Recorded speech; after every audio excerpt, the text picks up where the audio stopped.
We're live on YouTube and Rumble and about to be live on Facebook.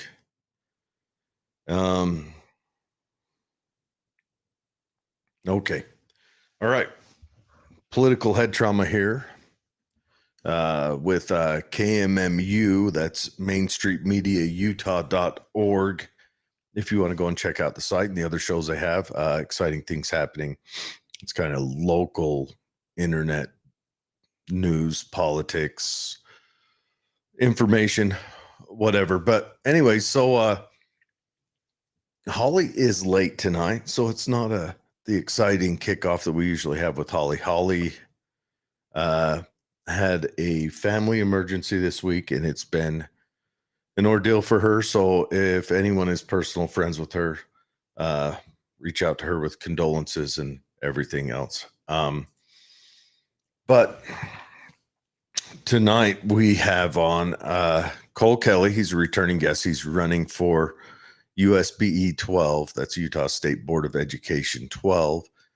And he is just going to come on and lay out again kind of his goals and his mission with doing that. There's a little bit of news to talk about, but I don't know if we're going to have a huge opportunity to dive into it much tonight. So maybe we'll have to try to put together something else in the next couple of days. It is a range weekend this weekend, so I'm excited for that, and hopefully it goes well. Everyone that shows up should enjoy it. Be a good time. So without further ado, we'll bring Cole in and chat with him.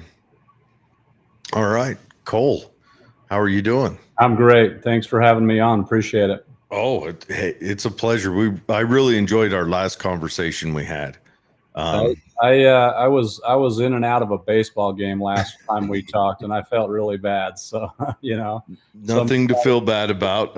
Yeah, excited to be able to sit down and hash a few things out. So yeah. So what county are you running for? Well, you're running in District 12, but what county does that include? Yeah, so it's really kind of an interesting cutout of the state, but it covers in Utah County, it covers Vineyard, Orem, and Linden, and then there's a sliver of Pleasant Grove, and then it goes up to Wasatch County, Duchesne County, Uinta County, and Daggett County. So it goes skinny across and then shoots up high, huh? Yeah, it's kind of a rectangle. It's kind of a rectangle east of Orem. Okay. Yeah. Okay. Hey, so you're okay. Let's lay out who you are. You're a teacher, correct? I am. I teach currently at American Fork High School. I teach financial literacy, which is a class that basically teaches kids about money. Basic financial, personal finance concepts. So. Yeah, which is interesting to me. That's something they didn't have when I was in school, and I wish they would have. You and me both. Yeah, and most of the parents, I've told the kids, most of your parents are going to say that, right? Man, I wish that they would have had this class when I was young. In Utah, about 17 years ago, our state legislature, they looked at Utah was the highest bankruptcy state in the nation. And really? Yeah. The percentage of filings for bankruptcy in Utah was higher than any other state. I wonder if they got down to like a root cause for that. I share a couple philosophies, but one philosophy is that I think sometimes in Utah we try too hard to keep up with the Joneses.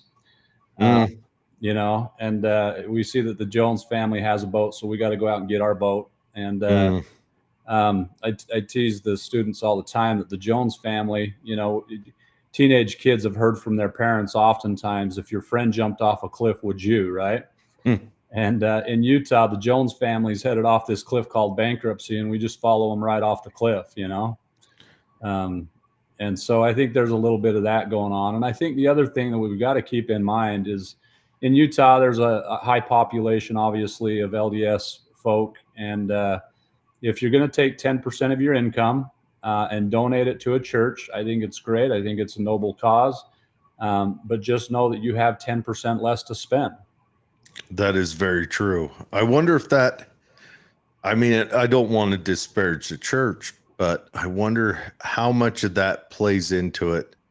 The loss of that's a substantial amount. 10% is Sure. no joke. Well, part of what I explain is that when banks and credit unions or lenders are looking at things, they're looking at national averages. And when they're looking at debt to income ratios, they look at what the average person in the country is doing. And the average person in the country doesn't take 10% of their income and donate it, No. So No, and it's crazy in times like these right now where the nation is suffering through inflation. The prices of everything is up. Wages have gone stagnant since, well, let's be honest, since the late 70s. Yeah. But it really, it's really reflected right now. Hats off to the people who give 10% of their income to, a charity, a church, everything else. But that's got to be tough to keep up with. Yeah, I mean, I think it's a discipline thing. I think it's, like I say, I think it's, if it's something that's important to you and you value that, I think that's great. But just, you've got to make sure that you recognize that and make sure you budget for it. Yeah. You've got 10% less to spend than the average person. So yeah. Do they fall into that theory of take on the debt and you'll grow into it? I guess. Man, you'd have to ask the people filing for bankruptcy. That's a great question. Well, that's how our government lives. Why wouldn't they dive in on that same? Yeah, fair enough. Maybe they've learned from our government for sure. Yeah. This won't ever catch up to me, right? Right. Good luck with that, guys. Good luck. Yeah. It's I mean, look at our government right now. What are we? 30, 35 trillion. Yeah. How many commas is that? That 4 commas? Too many. I haven't ever counted the commas, but that's insane. Yeah. But anyways, there's a video. This is a fun thing to, and the video is it's back like in, I want to say it's like 20. It was 2014, maybe 2012, somewhere around there, that Tony Robbins did a video where he kind of shows you in stacks what $1 million looks like, what $1 billion looks like, and what $1 trillion looks like. And it's crazy what how much $1 trillion is. And it like goes from like a stack of $100 bills. $1 million is like a 6-foot high plate of $100 bills. Then you go to $1 billion, and it's like probably as tall as a 1-story house or something like that. And then you go to a trillion, and it's like a skyscraper, and it just, the amount of money is just crazy. Someone explained it like this, that seconds since Jesus was born is less than $1 trillion. Yeah. And in fact, Tony Robbins does it in seconds and minutes too. Yeah. Reflect on that. Yeah. Seconds since, 2,000 years ago. 1 trillion seconds is over before Christ. Yeah. That's insane. But yeah. So you won the Republican nomination for USB 12. I did. Yeah. So I ran. The incumbent is James Moss, and he'll be finishing out his term. But I was able to upend an incumbent, a Republican incumbent, and so now I'm headed into the general election. I do have an opponent in the general election that's running as an independent in the race. So okay, and How stiff is the race? Is it very competitive or? There's a group in Orem that's had some success in the last two elections. 2 years ago in the city of Orem, there was a proposition on the ballot that Orem was going to separate off and create their own school district. And this group in Orem fought against that, and they fought against it successfully, and that was defeated overwhelmingly. And then last year, there were two city council members that this group pushed and got these two city council members elected. So it's a group that has some traction in Orem, and they've been successful in the last two elections getting some candidates elected. So it's certainly something that I'm not going to take lightly. Oh, wow. So okay, I'm going to say this outright. I like to see independents show up on the market because I think the Republican Party and especially the Democrat Party has, and that's not a particular dig at individual Republican or Democrats running. I think the parties have grown corrupt and lazy.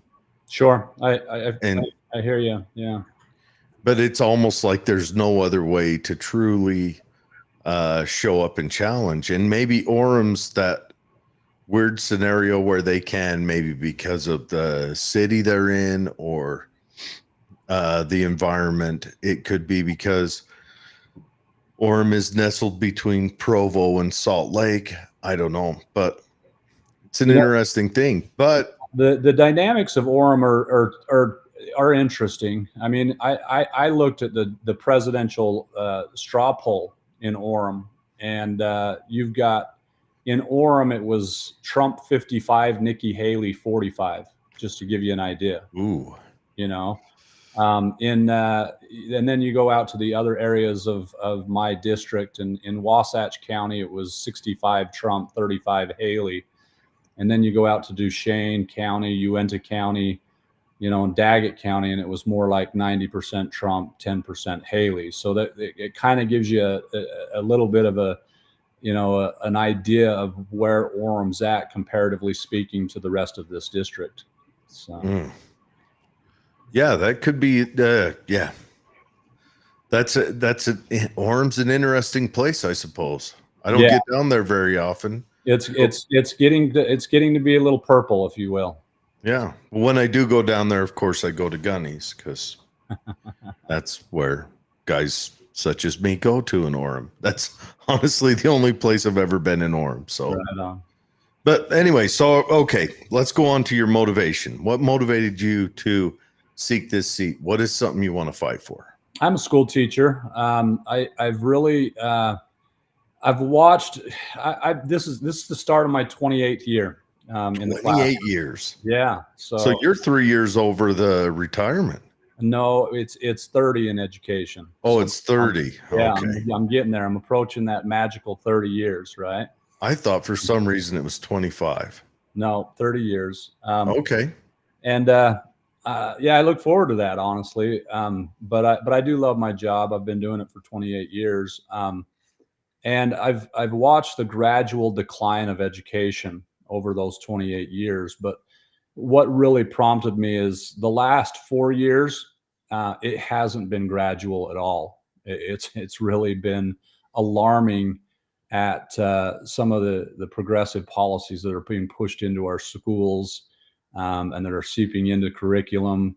And so it's something that I wanted to really try to make a difference and get in and try to change the course of education in Utah.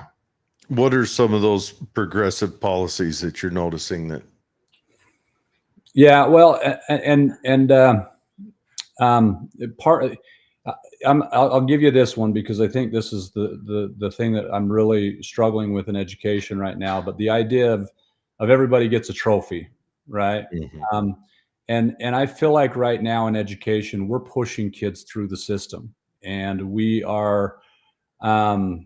The statistic that you're going to hear administrators brag about over and over again is graduation. Hey, our graduation rate in this district is, 92%, or hey, our high school has a 95% graduation rate. And And my struggle with that is, okay, the graduation, I think, is an important part, step in the process. But as you've moved through the system, what did that student learn? What does graduation mean at this point? So they're getting that degree, and what do they know, and what have they learned? And I feel like what's starting to happen, and COVID accelerated this in a lot of ways, but we're pushing kids through. We're graduating them with very little concern about what they're actually learning as they move through that system. I could see that being a problem, especially where they took the trades out of school. So that means it's not like the student failed English but did okay in carpentry or welding or any of the ag stuff and can fall back on that. This student enters the world at below step one. Mm-hmm. Yeah. Yeah, and that's what we have to consider. We have to consider what when we're issuing that diploma, when we're issuing that that graduation certificate, what is that student ready to do? What is that student capable of? And I feel like right now there's a lot of students that we're pushing through the system that really aren't ready for the professional world. And you ask a lot of employers out there, and I mentioned I teach financial literacy, and a big part of what we do is we kind of talk about careers, and and I'll bring in some guest speakers, and showing up to work on time, when you're at work, having the discipline to put your nose to the grindstone and get some things done. Right now, we've enabled kids to the point where they don't know what work is, and they don't know what discipline means, and so they're just being pushed through the system with very little regard for really not only just knowledge wise what they're learning, but the habits we're developing, and the things that we're teaching. Because if we're just giving it to them, what have they learned in the process? Yeah. Oh yeah, I could definitely see that being a problem. Does your classroom include any like how to write a resume, how to look for jobs, how to apply for jobs, how to interview? Does it include things like that? Yeah, it actually does. Yeah. I don't focus a ton on resumes in my class, but it is part of our curriculum. But yeah, we kind of focus on. I mean, one of the things that I teach in my classroom is the difference between an hourly employee versus salary versus commission versus owning your own business, and some of the positive and negatives of each one, and what are some of the risks of being a commission employee or a business owner. And if you're on salary, what does that mean, and what are the disadvantages and advantages of being a salaried employee? And so we kind of go through a handful of those things and try to make sure kids understand, the risk involved. Mm, that's good stuff also. Yeah. Yeah, that's something that I think, well, I also think it's missing up here in the school district I'm in, and that may be because of size. The bigger the school, the more interesting classes that can be offered. I grew up going to school in Grantsville, and that was pretty much the interesting extras were all around agriculture. Mm. And they didn't have much of a financial literacy. We got resumes splashed in a writing or English class, but there wasn't a financial literacy class. So in Utah, it actually became a graduation requirement. Oh, really? Yeah, 17 years ago, it became a graduation requirement, and that was a good thing. I actually had the opportunity to work with our state auditor, John Dougal, at the 10-year anniversary of financial literacy being required for graduation in Utah. We conducted I wouldn't call it an audit, but it was a report that we compiled that looked at, is this having an impact on adulthood and behavior as adults with the kids that have taken this class. And was an interesting, find. It was interesting research, but it is having an impact. We're finding that when we polled students who had taken the financial literacy class in Utah, and then we polled students from other states that didn't offer it, and we compared the results of their financial knowledge.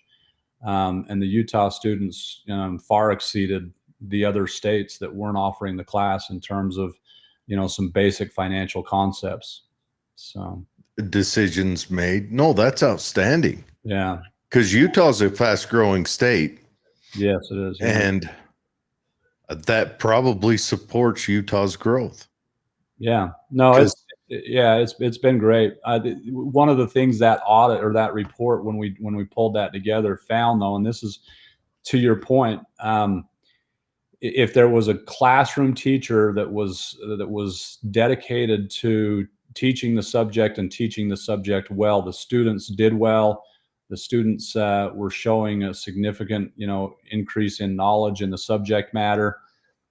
There's a lot of schools we found where the principals didn't take the subject seriously, and they were using the class as a filler to fill teachers' schedules. So they'd have 12 different teachers teaching one course of the class with no expertise in the subject, and the students from those schools were really being robbed of the knowledge that I think is critical.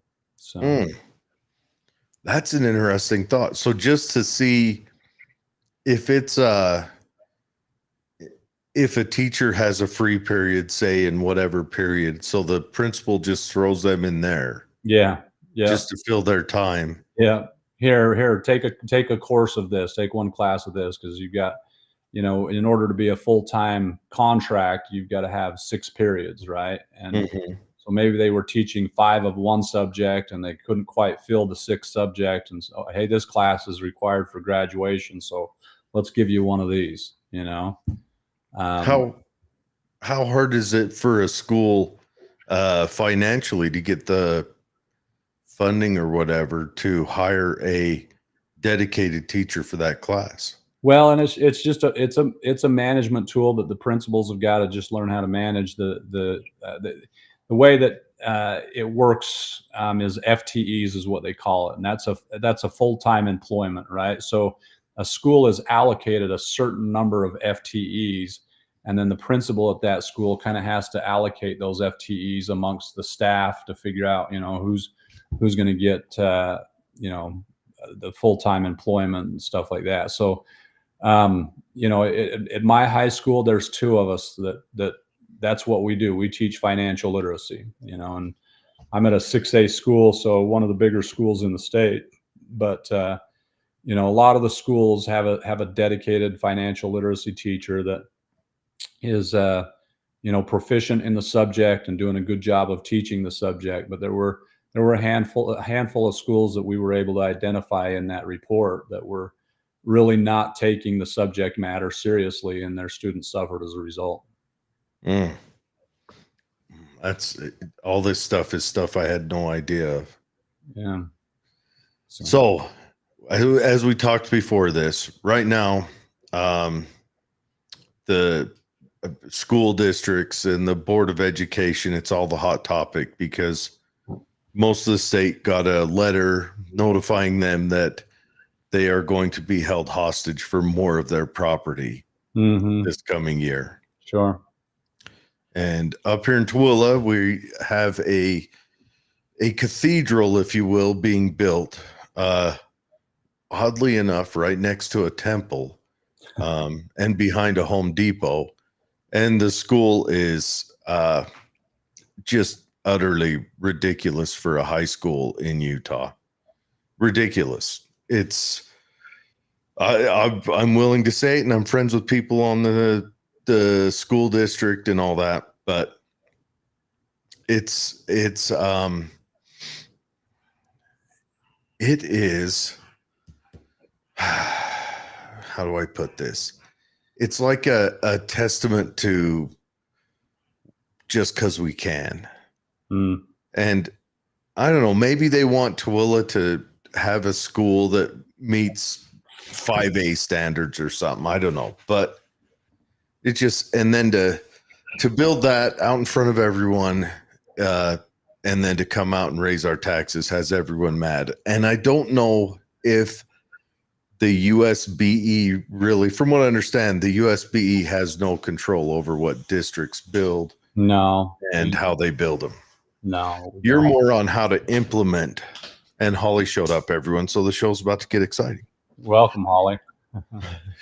She can't hear you yet. She's got to put her headphones on and turn on all her stuff. But it's really kind of a testament to I don't know. It's got everyone angry. We'll just put it that way. I live in Vineyard right now. Vineyard is as I mentioned, one of the slivers that's in District 12. Just this week we had our city that voted for a tax increase, our county, Utah County, that voted for a tax increase, and our school district that voted for a tax increase. So in a matter of a week, I had three institutions, and what I get frustrated is, you and I kind of talked a little bit off the air, and you mentioned, hey, well, actually, I think we were on air when you talked about independence, and to me, when you are a Republican, that means that you uphold conservative values, and one of the conservative values that I think is important is limited government. And local control is better than the strong arm of the federal government or even the state government coming down on you. 100%.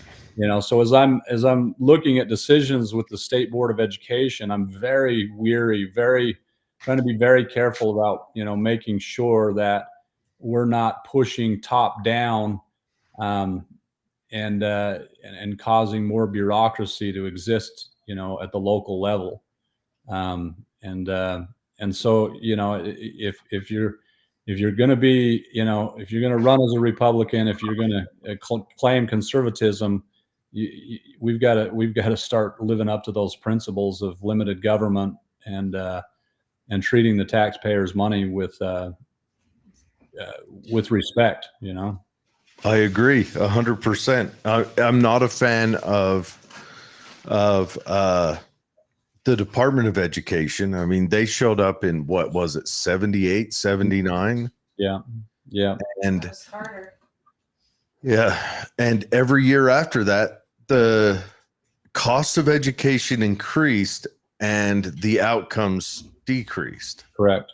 Yeah. So and that was just, you've seen a lot of things come from the Department of Education that really, the beauty of the United States of America is that we have 50 different experiments going on, right? And so if we see Colorado do something that we like, then as a state, we need to look at how Colorado's doing this, and we need to look at how they've done it and how we can adopt it here. But with the federal Department of Education, a lot of things have been standardized, and a lot of things have, and so when you're, in Utah, we on a national level, we do pretty well in our schools.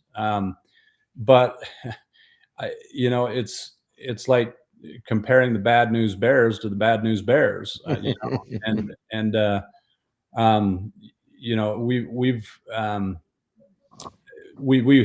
taken a nosedive in education, and we're not doing a good job of, and that's part of what I mentioned earlier. We're pushing kids through the system with very little regard for what they're learning as they move through the system.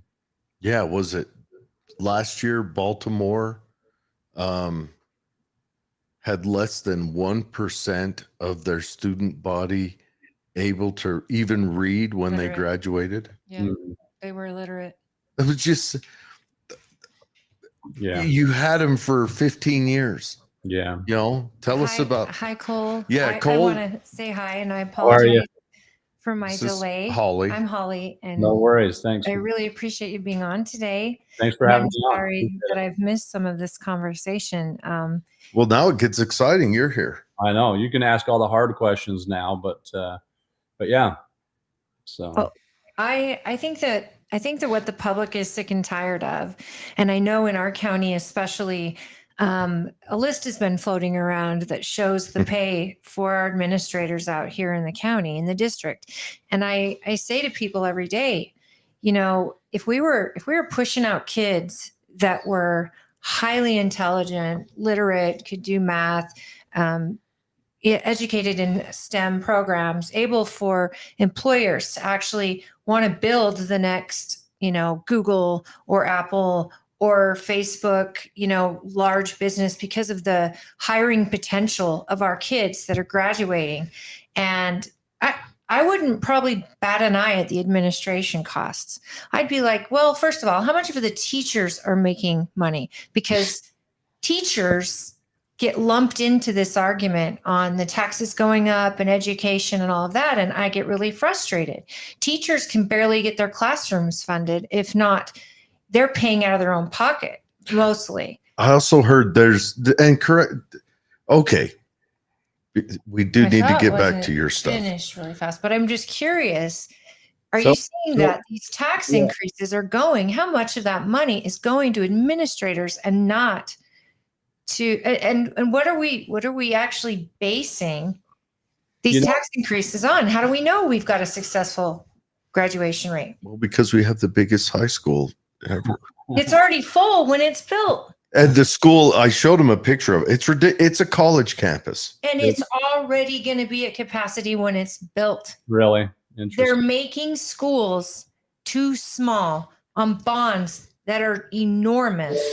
And there's all these extra fluff and stuff to it. And yet, where's the focus on the STEM actual stuff that our kids need to learn in order to be functioning adults? Well, it's not in the DEI office. See, and that's part of what's happening with education funding, and that's, you bring up a good point, because the state legislator, for example, they will increase. I kind of mentioned they have what they call a WPU. It's a weighted pupil unit, right? And it's kind of a number that says this is how much we're spending per student in Utah, right? And so the legislature will come along and they'll increase that number, which basically means we're going to spend more money on education, right? We're going to give the schools, the school districts, more money, and so the state of Utah will increase that WPU number. The WPU is not necessarily, one student, one price, because a student who has learning disabilities is going to use more services than a student who does not, right? And so that student's WPU number is going to be a little bit higher than somebody who doesn't take advantage of those services. But as they increase that number, and you're right, what I find is as it moves through the education bureaucracy, by the time it gets down to the classroom, it's almost been spent, Right. And so, in our county, you mentioned your county. In our county right now, there's a huge debate about splitting our district. I'm in Alpine School District, and there's a discussion about splitting it into two, splitting it into three. In certain cities, they're going to get to vote on that. There are some cities that signed interlocal agreements to separate off and to create their own school district. When people will ask me, well, what's your opinion on the school district split? And it's like, if we split this district into two, or if we split this district into three, and we keep the district office the same size that it is now, and there's now two districts with the size of district office that our district office has, it's a waste of taxpayer money, right? When you split and you minimize the bureaucracy. That's the whole point of splitting, is to reduce, the bureaucracy that exists and Focus more local. Yeah, as local as possible. Make sure that the decision making is closer to the classroom, right? And so, yeah, I think, hey, am I for splitting Alpine School District? Only, and this will be up to the new boards that are elected when they split, but only if you minimize the expenses that are taking place at the district level, and make sure that money is getting down to the classroom level. Yeah. How would that be? I have I heard this from a friend whose wife is a teacher, that this year they changed the pay to set up a classroom. I don't know what it's called. It may have a technical name. That if you have, what is it? Between 1 and 15 students, it's $50 or whatever. And then if up to 20, it's $100. And I'm thinking to myself, well, what do they have to do to set up a classroom? And I guess it depends on the class. Some teachers probably really struggle financially to set up their classroom. Yeah. Hmm. So who? And- well, I I'm just sorry. think the setup of a classroom should be just done by the school. Yeah. It shouldn't be a teacher's prerogative or punishment. Well, I mean- I would venture to guess that your friend that she's an elementary school teacher, and those elementary school teachers, they put a lot of time and effort into those classrooms for sure, because there's they have those kids all year long, the same students, and they've got to come up with a variety of ways to make They sure like to decorate their classes, and I get that. I mean, my kids' school, the teachers do really great stuff in their classrooms, and I get that. But I think there should be some sort of an allowance that is given to teachers, so they're not coming out of pocket for school supplies or copies or the basic needs. If they want to put wallpaper up or something, I could see them paying their own way. But And just to clear that up, the state actually does give every teacher and it's like $300, but they give them an allotment of money to say, and they call it the legislative funds. And so every year I've got about $300 that I can spend on decorating my classroom and doing things like that. So that's if good. if you're a new teacher, they give you more. So if you're a brand new teacher coming into the classroom, you do have some funds to set things up. So we may need a globe, or you may need some maps, or you may need, depending on the class. So you're running for 12? USB 12. Yeah. Well, I just want to take a minute. What is your classroom decorated with? You got some Hayek, some canes. Do you have the Black Lives Matter flag? I teach a story about Rich and Abel in my classroom, and Rich and Abel, Rich basically does a good job of managing his money, and Abel doesn't. Okay, and so I kind of outline Rich and Abel and show the differences in how they spend their money. They make the same amount of money, but they spend it differently. And the biggest difference is that Rich saves money and Abel does not.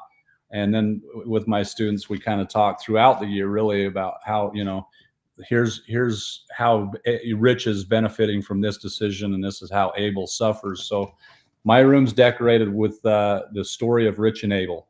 That's brilliant. You're teaching kids.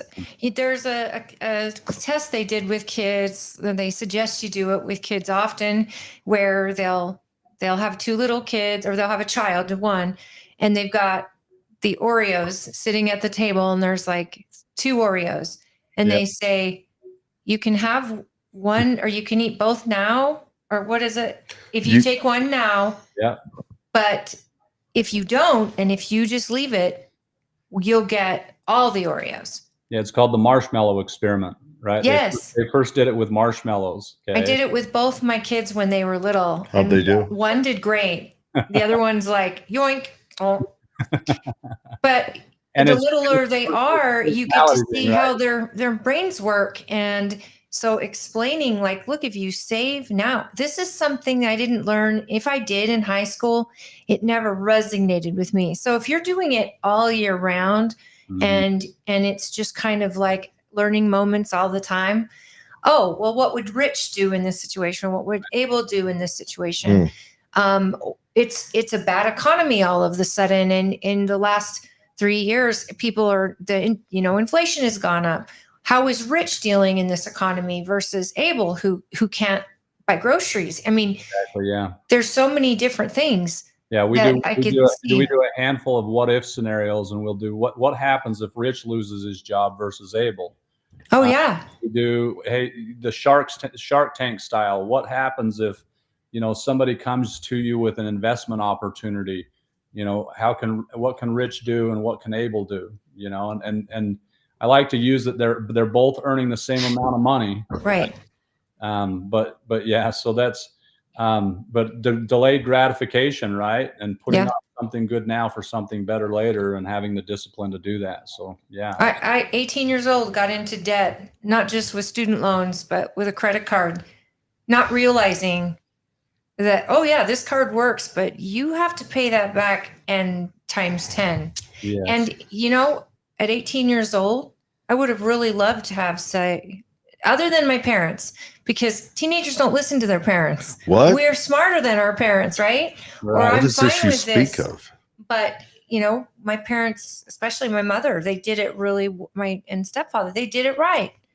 They saved. Yeah. They didn't go on expensive vacations. They didn't get into debt, and but they did everything right. And they're in this economy and at their age and retirement and everything. It's really hard, and it'd be 10 times harder if they did not have a retirement. So I try to tell my kids, the first job you get, I want it to be a habit. You just put 10% into a retirement account that you never touch. You're teaching them well. Very good. Yeah. And it would be nice. And they're still young. So, 12 and 14, but we're getting close. So you're running, this is your first run? So I'm currently the Republican nominee, and I'm running against an independent in the race. So this is your first run. Is there? I ran for the Alpine Board of Education 2 years ago and lost to an incumbent. Okay. So is this independent an incumbent, or is the seat open? I beat the incumbent in the. That's huge. Congratulations. Mhm. Thank you. So, you must have a great message. Well, thank you. Yeah, it was a great victory. I won at convention 75-25. So So it was really close. yeah, right. It's so rare. See, folks at home, there's a few things that I learned through being involved in politics, and that is, you never see a 75 at a convention. When you do, it's really remarkable. So you savor that as a candidate, because you obviously reached something with your delegates, and that's amazing. I'm a big fan of the caucus system, and that's why I had just over 200 delegates in my district. I talked to every one of them. Good for you. Personal conversations with every one of them, and made sure that they knew exactly where I stood on the issues. And that's where I think the caucus system's being attacked right now. I'm frustrated with the attack on it, because I think it's a lot of half truths. And one of the things that I think is important is these delegates were elected by their neighbors, right? Absolutely. So they represent their neighborhood. And so as I'm reaching out to these individual delegates, they're vetting candidates, and they're spending a tremendous amount of time talking to candidates. And it was hard to get their attention and to get their time, because there were so many different races. There was a race for governor. There was a race for the open Senate seat. That there was a race for the open Congress, U.S. Congress seat, and an auditor, and Did your county chair help you to arrange get-togethers with your delegates? Our county party was outstanding. Excellent. In county, yeah. Christy Henshaw, has done a phenomenal job in Utah County with the Utah County Republican Party. So. I love to hear that. I don't know if Jared told you, I'm the chair here in Twilla County.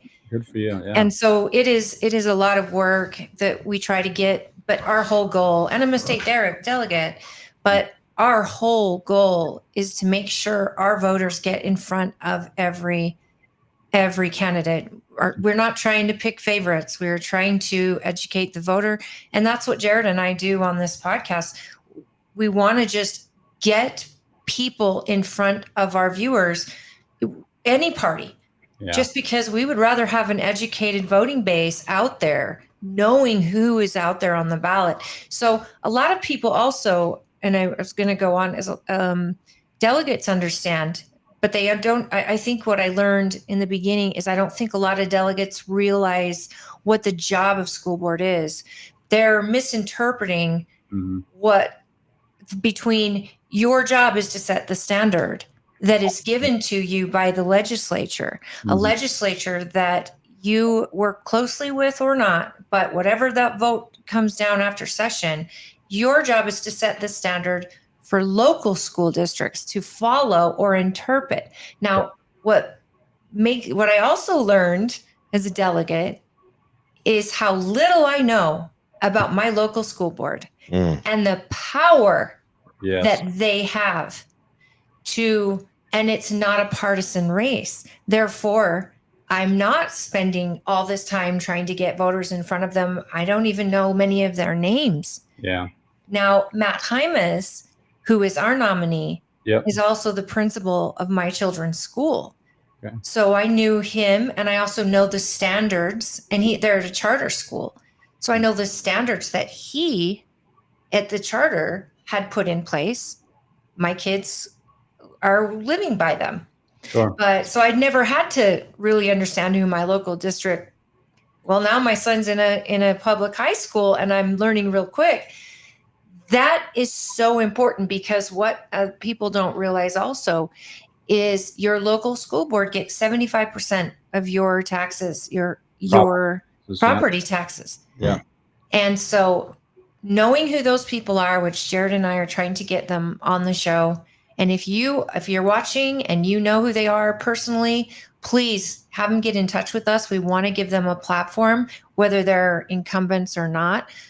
We want to get to the bottom of what's going on, but more importantly, who we choose for school board is, so the state school board to me is highly important. And the fact that you get people with the platform like you have and the popularity that you had with delegates, that tells me more about you than I even have to ask. Well, thank you. Because I'm seeing delegates are looking to get the focus out of social justice. They want the focus out of these other matters. They want the focus of education for their kids, and accountability and transparency. And we need a school board that is going to do those things. The state of Utah, the largest percent of the state budget is education, right? Yeah. And when, I get a little bit frustrated. I get it. I understand it, but I'll go to a lot of these meet and greets, and the school board candidates maybe get snubbed for the congressional candidates or the Senate candidates or the state house races and things like that. And it is something that it's like, why am I running for the State Board of Education? I honestly think this is where I can have the greatest impact on future generations in the state of Utah. But it doesn't get near the attention that maybe some of the, and I'll call them sexy races get. I was just going to say that. Sexy. Yeah. It's not sexy. Yeah. And I mean, so, hey, I'm a huge fan of Mike Kennedy. I think Mike Kennedy's a great candidate. Excited to see him, be a representative for Utah in Congress. Oh, he's a really great guy. I'm excited for him as well. But J.R. Byrd was a great candidate. He was running against Kennedy, and I thought those were two guys. It's like, man, either one of those I think will do a tremendous job representing the state of Utah. But the decisions that our state school board is making on a day-to-day decision has more impact on our kids in our schools than anything those guys will do in Washington. So true. Hands down, especially in Congress, because when was the last time Congress did their job? Well, and in Congress, the purse strings in Congress are astronomical, and the debt is horrible. But Utah is a well-run state, and with all the money going into education, we should be seeing our kids. It should show in our graduation rates. It should show in our ability to hire these kids and the jobs they're getting. Well, what it should show is, I remember when Governor Herbert gave his address one year, and I told you this a few times, but he said, in the last decade, we've spent $6 billion on education, and we've seen an 11% raise in graduation levels. And the crowd just cheered, and I went, $6 billion and 11%? $6 billion. Yeah, and graduation levels shouldn't be the measure. The measure should be industry choosing to be built here or move here because of what we can offer as a state with our constituency. That's And one yeah. of the things that we kind of talked about a little bit, Holly, before you came on. I think right now the emphasis in education is too much on graduation, and Yes. we're not emphasizing what are you learning as you're moving through the system, right? And so we're, we have the pressure on administrators to graduate students is significant. That is the measure they're being judged by, is graduation. Yeah. And so what happens is you get administrators, and I'm going to tell you a story that it'll blow your mind. But it wasn't me; it was a teacher that teaches across the hall from me. But there was a student that had attended his class 2 times the entire semester. Okay. And the student was failing this teacher's class, and the administrator goes to the teacher and says, "Hey, we gotta help this student pass. What can you do to help this student pass?" And the teacher said, "The student needs to show up to class," right? And the administrator says, "No, you're not understanding me. What are we going to do to help this student pass?" And basically, what the administrator wanted this teacher to do was just give him a grade, just give him a grade, right? And the Because teacher numbers matter, and that's all they care about. Yeah, and the teacher basically said, "Hey, look, this student does not deserve to pass this class, and I'm not going to pass this student. But here's my username and password for my grade book, and if you want to go in to my grade book and change this student's grade, that's your prerogative, but I'm not going to change the grade as the teacher of the class because the student didn't deserve to pass." Well, 2 weeks later, that student was walking at graduation. Teacher went into their grade book, looked, and the administrator had gone in and changed that student's grade, right? Frankly, I think it's against the law, number one. But number two, it's like there's so much pressure on these administrators to push these kids through the system. We're not concerned about what they're learning as they move through the system. They're graduating and they're illiterate. Yeah, in Utah, that our graduating, the proficiency rates of our graduating class this last year of 2024 in English and reading in English, and this is grade level proficient. In the state of Utah, it was about 45% of the students that graduated are proficient on their grade level. Okay. So that means either we need to lower what we want, or we need to ensure that they teach those kids. Yeah, we've got to improve that number. We're less than that's failing. 45% is a failing grade, right? Absolutely. So it's not only failing, it's in math and science, it's 25% of our students. Can I just share with you the school that my kids were in this charter school? And I hope that if you don't know Matt, hi, Miss, I hope you'll get to know him. I do know Matt, and I know that he's got a challenge in the general election as well. So yes, and I really want people to get to know him. And I'm going to definitely try to get him elected. And he's an incumbent, so But I can personally say that my children, throughout the school year, I think it's 3 times in the year, they do what's called RISE testing, or they also have a different version of testing that one is state, one is the school. The whole point of this testing is to see where the kid is in that moment in math, science, reading. So then they measure that. And once they get those numbers back and those results back, they adjust the child to the class level that they're at, following the child's level of understanding. So the school knows, okay, we have a large percentage of kids that are behind in math. So we need to change this up because we need the kids to learn. Mm-hmm. I do not understand why districts have not taken that type of, instead of putting the child in a grade. I mean, yes, every child stays in their grade. They don't put them up or advance them for being smarter or pull them back for being less smart or not on schedule or whatever. But what they do is, my 5th grader, who was accelerated out of reading and vocabulary, was now taking an 8th grade literature class in a certain period. And he still was a 5th grader. Right. But they were following his level instead of, he's going to sit back in English and be bored for the next 3 years.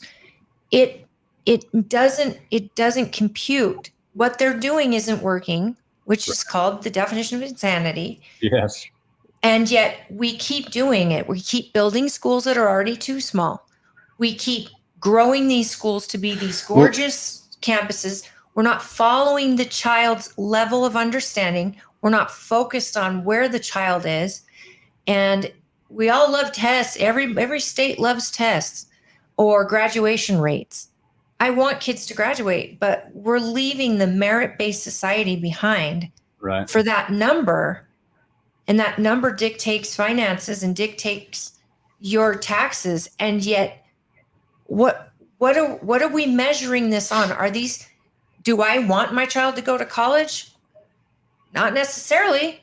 I haven't seen greatness coming out of a lot of colleges, Right. but one of them wants to be a doctor, so she's got to go to college. But the other one, a tech school is just fine for him. And when he finds what it is he wants. Sure. But this is what I would love from our state school board. And this is something that I brought up as a delegate.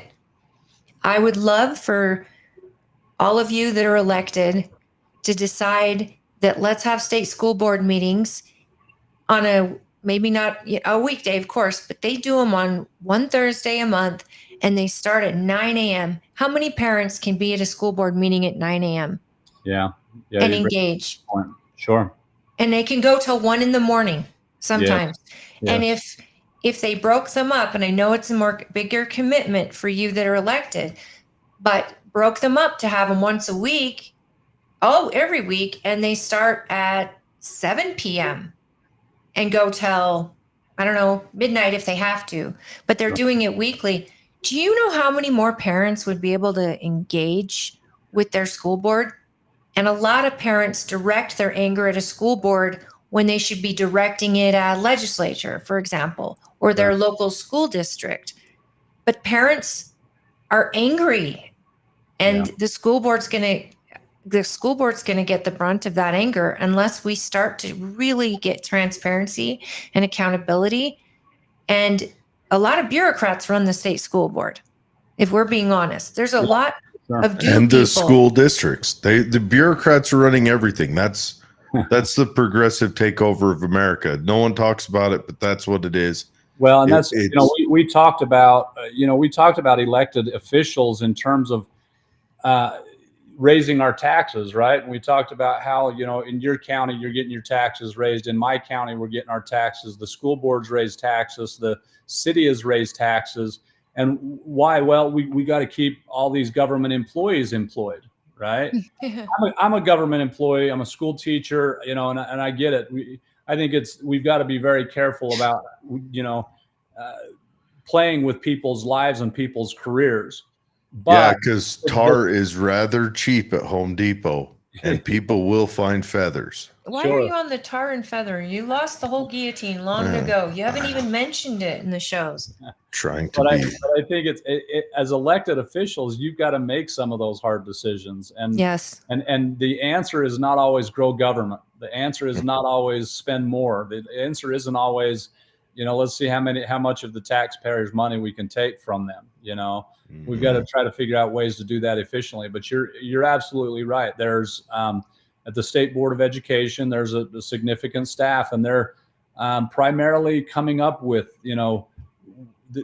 helping to develop the curriculum and things like that. Ultimately, the state school board has the final decision-making power in approving or not approving the curriculum that moves forward in our schools, but they're the ones that are putting the work in to really actually develop that curriculum. So. And there's got to be accountability, and you can't fire state employees so easy.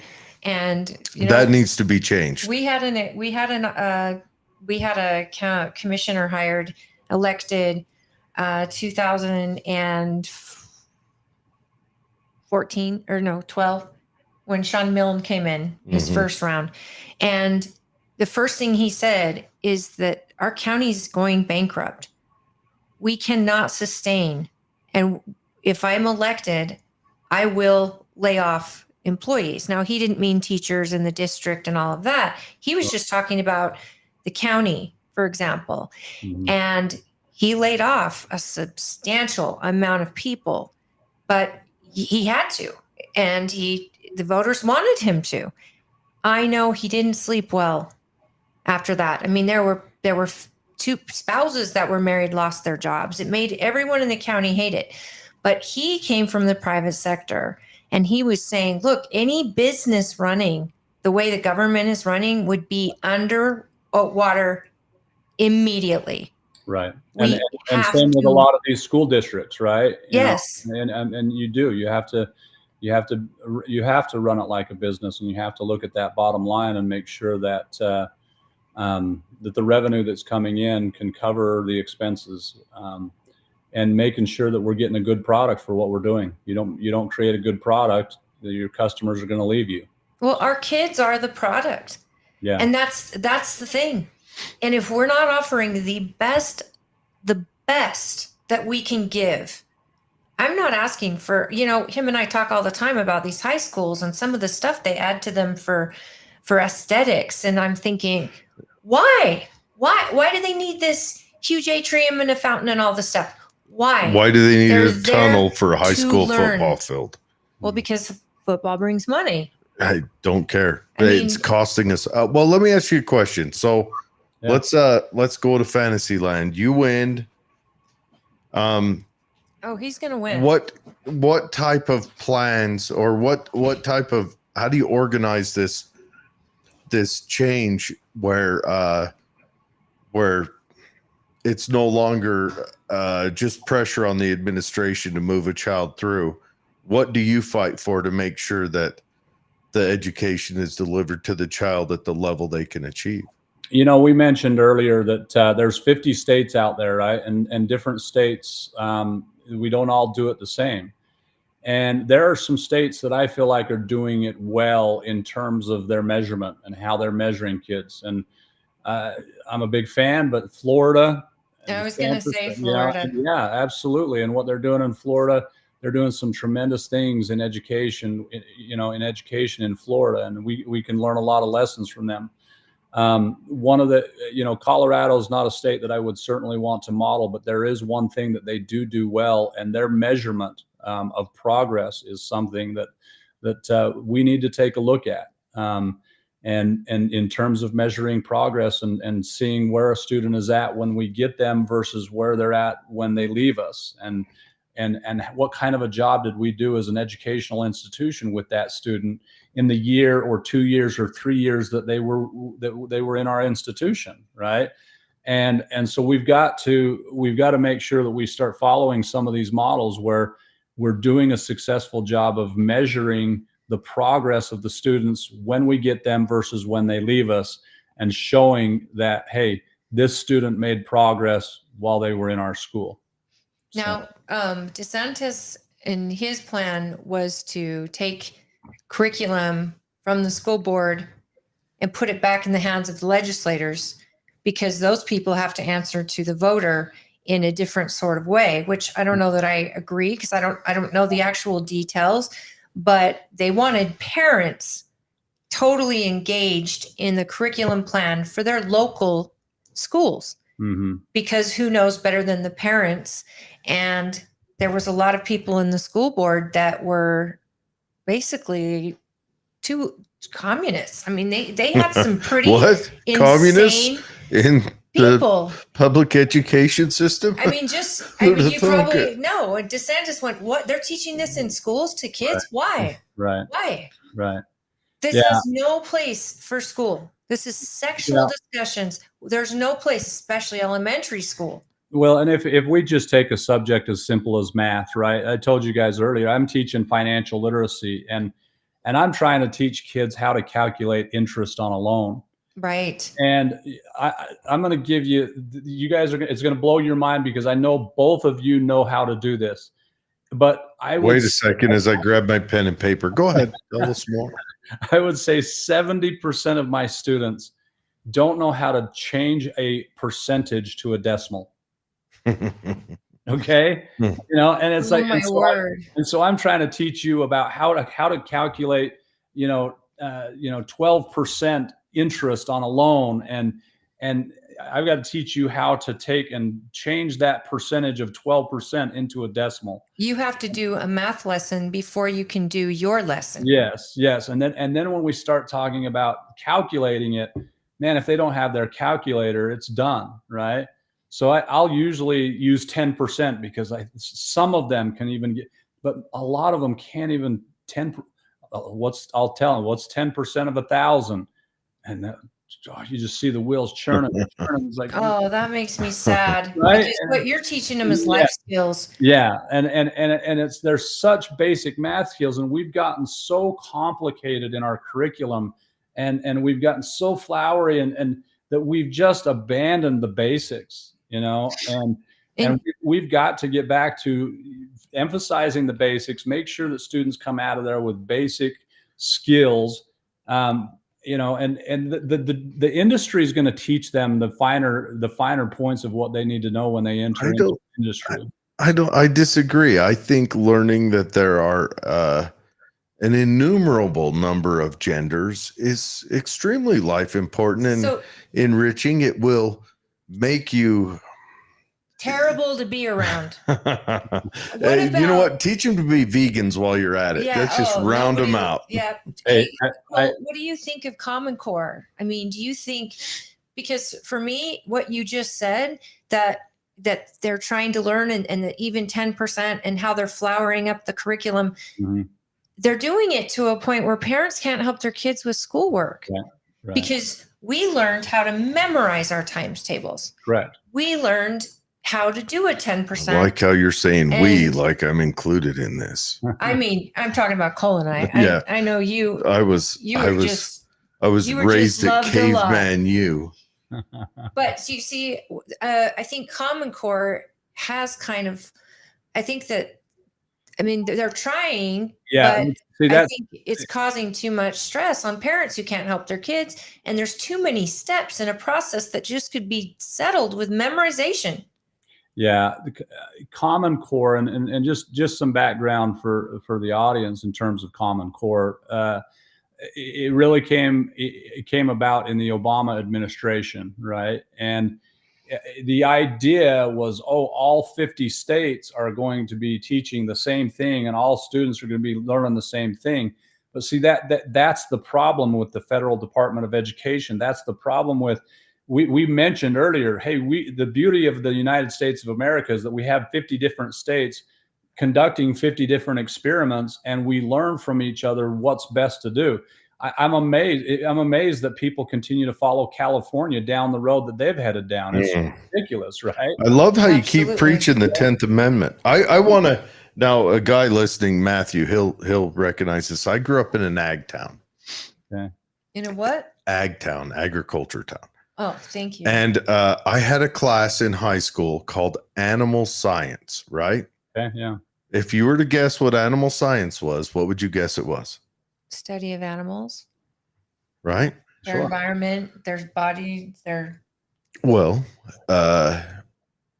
no, I would slaughter animals for local farmers and get them ready for packaging. And that was my class. I would not process, because process that. I would get ready for processing animals, usually about, depending on the time of year. So but you were learning a skill. Oh yeah, that keeps our country going. I learned a skill, but day. This is something that the average person, like the average listener, probably fell out of. Now the class is gone now. You couldn't dare do that in a high school class right now. Sure, yeah. Maybe in Mogadishu. I don't know most high schoolers would even want to, but because they're it not was a great class of the importance. Someone has to do it was that great, job. but I also spayed and neutered. I didn't do any of the females, but I also, is it neuter for the dogs? Yeah. The male dogs, pigs, sheep, slaughtered cows, sheep, pigs. You did this as a teenager? They give you like a scalpel and... Yeah. Well, you don't use a scalpel. Well, no, you did use a scalpel for the neutering, but yeah, we did. But that was an ag class, and I graduated in '94. Okay. You know, shout out to Jerry Hurst, who used to be one of our county commissioners. he was my instructor in that class. Wow. And That's you know what, life skills. I think I keep telling these kids that are my kids' friends and even my own kids, you might have a dream of what you want to be, but never tell yourself there's something you can't be, and always look for opportunities to learn something new, because it could change the course of your life. And you may learn something that, because economies get rough, marriages get rough, there's hard times financially, jobs you lose. If you learn a skill, even something like that is something you learned in high school that you knew how to do, and some kids stomach it, some can't, but that is a job you could go do if you had to. Yeah. Even if while you're waiting to build your dream. Yeah, it was interesting. And they had a whole little building dedicated. Yeah, Matthew jumps on and says, yep, vaccinate, cut, butcher, etc. And this was a class that high schoolers did.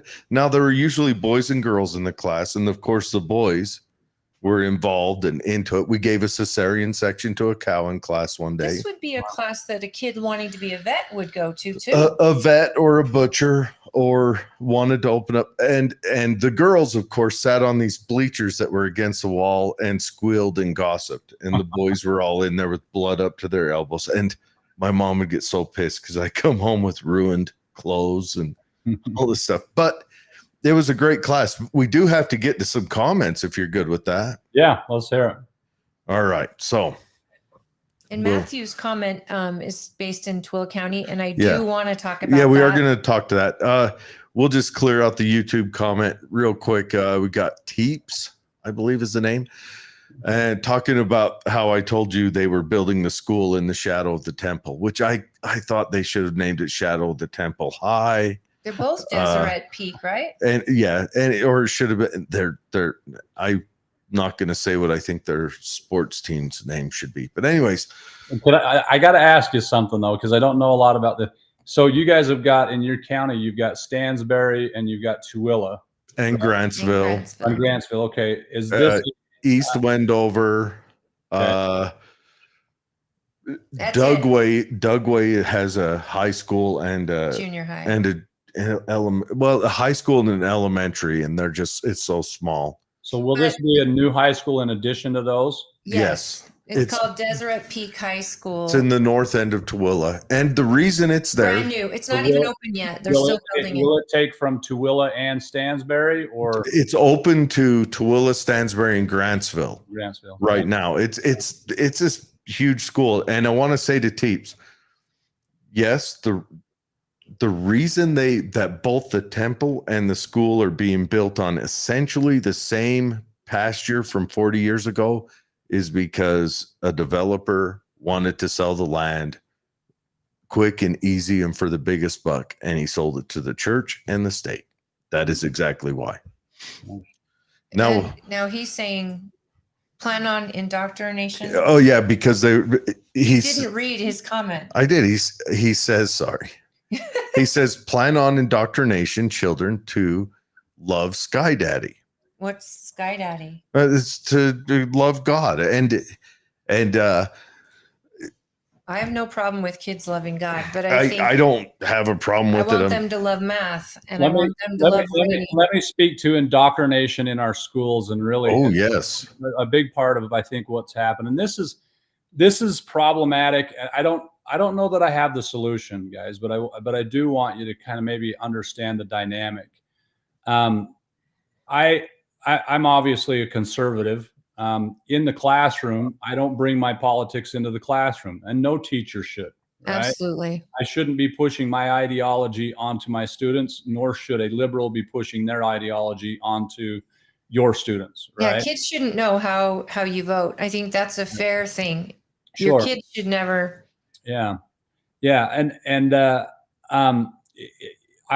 a unit that I teach where we talk about economies, and we talk about a free market system versus a command system, right? So communism versus a free market system and capitalism, and so I'll put a scale up on the board. I'll kind of show them, and we can talk about healthcare and where on that scale even just that one issue of healthcare is, it's not a free market system, but we're not also a government ran system in the United States, and we're kind of caught in the middle. And so, there are people that want to move it this way to more of a free market.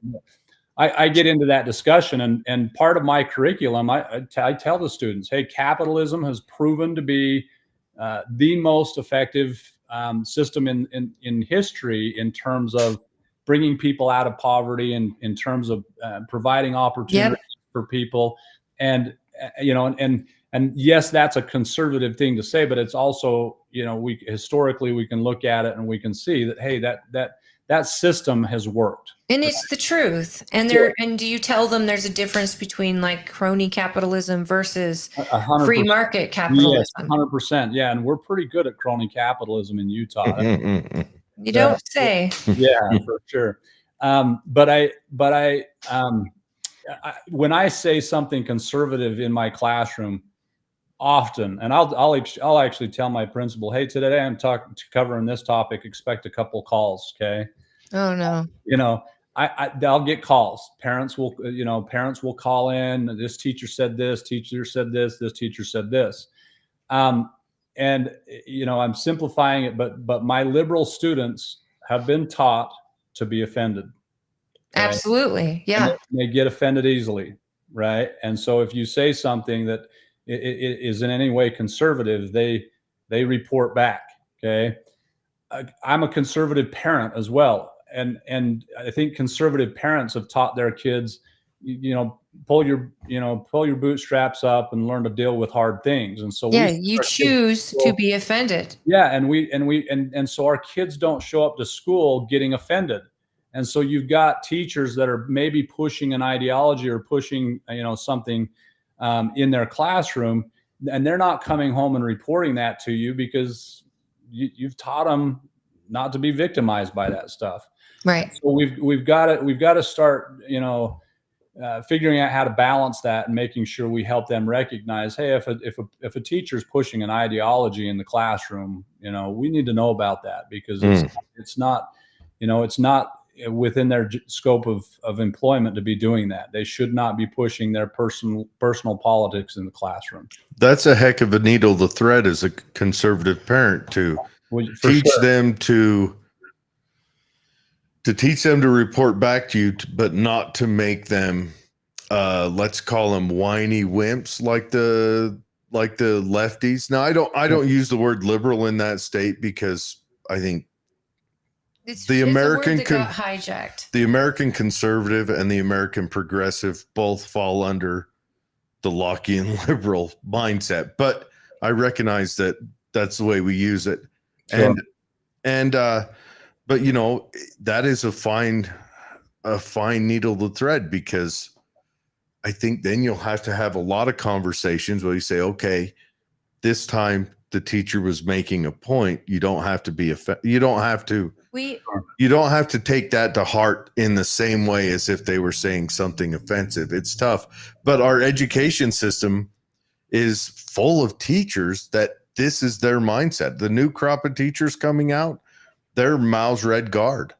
Can I just, I think that it's important that conservative parents have that connection with their kid to talk about, what did you learn in history and what did you learn in math? And I know my kid came home one day and he said, teacher so-and-so said that she voted for Biden. And we were watching the inauguration in the class. And I said, oh, that's interesting. Why, what did you think of the inauguration? He goes, I don't understand why we're watching it, because we were in English. And I said, well, and that made me go, wait a minute. First of all, why is this teacher telling you who she voted for? Why show the inauguration in an English class? I mean, I get it in history, or I get it if you're in poli-sci or something. Well, what if you're in science and they want to show you what Alzheimer's stages look like? But even if it was my person inaugurated, that's something that I wouldn't expect they would show, even if it's my guy. So my kid recognized it was off, and he Right. felt strong enough and to tell me about it. But I said, well, do you want me to say something to the principal? And he's like, oh, no. I just think I look at her different now, because I really want to know, why would she vote for this guy? Why did she support it? And I said, well, that's not your place to ask. But she also had no business telling you who she voted for. Sure.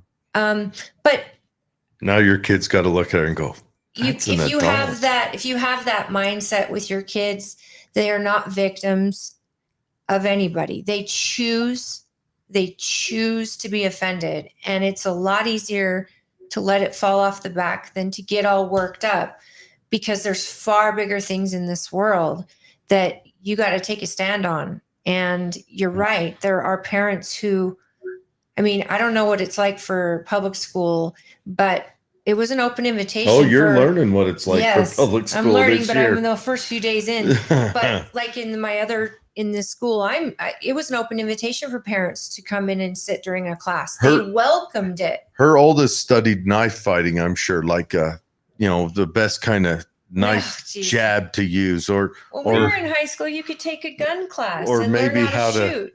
Maybe how to step on it, because her kid's in the jungle now. I don't even know what to do. I feel like it's a we were both nervous about it, but we have got a huge homeschool community out here. Yeah. And it's growing. Yeah. It's growing. We do need to get to these comments, but what are your thoughts on the homeschooling, the way the state handles it and everything like that? How do you feel about that as a teacher? Maybe not even as a political run, but how do you feel about that they're giving that I don't know, reimbursement or whatever you call it? Yeah, the fits all scholarship. Yeah. Yeah. One of the things that I'm a public school teacher. My 5 kids have all gone through the public school system. But here's what I want people to understand about the public education system. I'm a free market guy. Competition is good. And Amen. And when you have schools competing for their students, they've got to produce a good product, right? And so if schools are threatened by losing students to this school or that school, whatever other opportunities might be out there, they've got to respond to that, and they've got to step up and make sure that they're providing a product that parents want for their kids, right? Perfect. And a lot of in my campaign, I've come across a lot of parents who homeschool their kids and want to know what's your position on homeschooling. And my attitude is, you as a parent have the right to choose what you think is best for your child, period. That is bottom line. And if you think that homeschooling your child is what is best for that child, you have every right to do that. And I think a lot of these cohorts that are going on and programs that are going on, I think they're tremendous. I think they're good for kids. You graduated in 94. I graduated in 91. When in 94 and 91, when we went to school, and you're going to have to forgive me if you were a homeschool guy in 91, but you were a little bit of a social outcast, right? It was whole different thing. Or at least told you were a social outcast. But now I think by the acceptance. Yeah, it's way different now, because what's happening is these homeschool parents are making sure that they're getting their kids together, interacting, and they have the opportunity to. Yeah, they're sharing the education. Like, we've got a whole group of homeschool families that they take them to one person, and they all go to that same person. It's like privatized teachers. Yeah, the pods, I think they call it. Yeah, and it's over at so-and-so's house on Wednesdays, and this person does math, and this person does piano if you want. And it's brilliant, because these teachers are working with these students. And, I might want to have my kid homeschooled, but I know I'm the last person who can teach him, because I don't have the patience for my own kid, and he doesn't for me. But he'll listen to my friend who he's known for a long time and respects, and can really get through to him. Sure. And I mean, I love the public school idea. We had a guest on, was it 2 weeks ago, Will Roosh. Will Roosh. And he's creating a curriculum. He's also a teacher, and his number one goal was teaching kids critical thinking skills. Yeah, perfect. Yeah. And he has a whole homeschool curriculum that is, they tune in to learn critical thinking skills, paradox. And we were and it sounds exactly like what you're doing in your classroom. You're not telling them, hey, Rich is the right guy. Rich is everybody's favorite. Rich is going to do it right. You're showing them Rich's way and Abel's way. Those were the right names, right? Yep. Yeah. And so you're showing them to let the child come up with the idea of, well, Rich is doing this and he's going to benefit here. Abel's going to get this now, but he's going to suffer later. You're teaching them critical thinking skills, which every single human being should know. And we have an entire populace in this country that are so used to being told what to think that we've turned into sheeple. And it feels almost like it will destroy our country from the inside out. Yeah. Not that it has begun to. It will. Sure. No, it's honestly, it's almost like a lot of the youth today you deal with seem almost handicapped coming out of high school, and they have to start at square one then. Like high school was a social experiment and kid prison, and it wasn't taken seriously by their school, by their parents, by them. It's not all on the school and the parents, and it feels like that. And the teachers, it feels to me too, like the teachers, like I graduated in between you two, but it feels like the teachers have been almost handcuffed with their ability to teach and get through to kids the way they want. They're bound by what this workbook tells them to teach, and teaching them to study for tests. It's that comes back to your Common Core that you were talking about, right? There's so much. You've got to get through all of these things, so that when they do that end of level test, they can, have the knowledge. And so it's, and so they're feeling like they've got a crunch to get through all of this. Right. And then if a student's struggling with something, do we stop? Do we go back? Do we work with them? Do we, or do we just keep trudging along? Right. Do they have time to do any of the stop or go back? Right. No. Or do they just hope that, okay, well, the next subject, maybe they'll catch on? Right. So have you, and I want to get this, what are your thoughts on like last session? A lot of people have been concerned about pornography in the schools, in books. Last session, I think that some legislation came out to address that. Some about the critical race theory, CRT. Our legislators have gone. We've had some rock stars up there actually lobbying this, like Nicolene Peck, who is running right now in our county to be in the House seat. And education has been something that our legislators have addressed last session.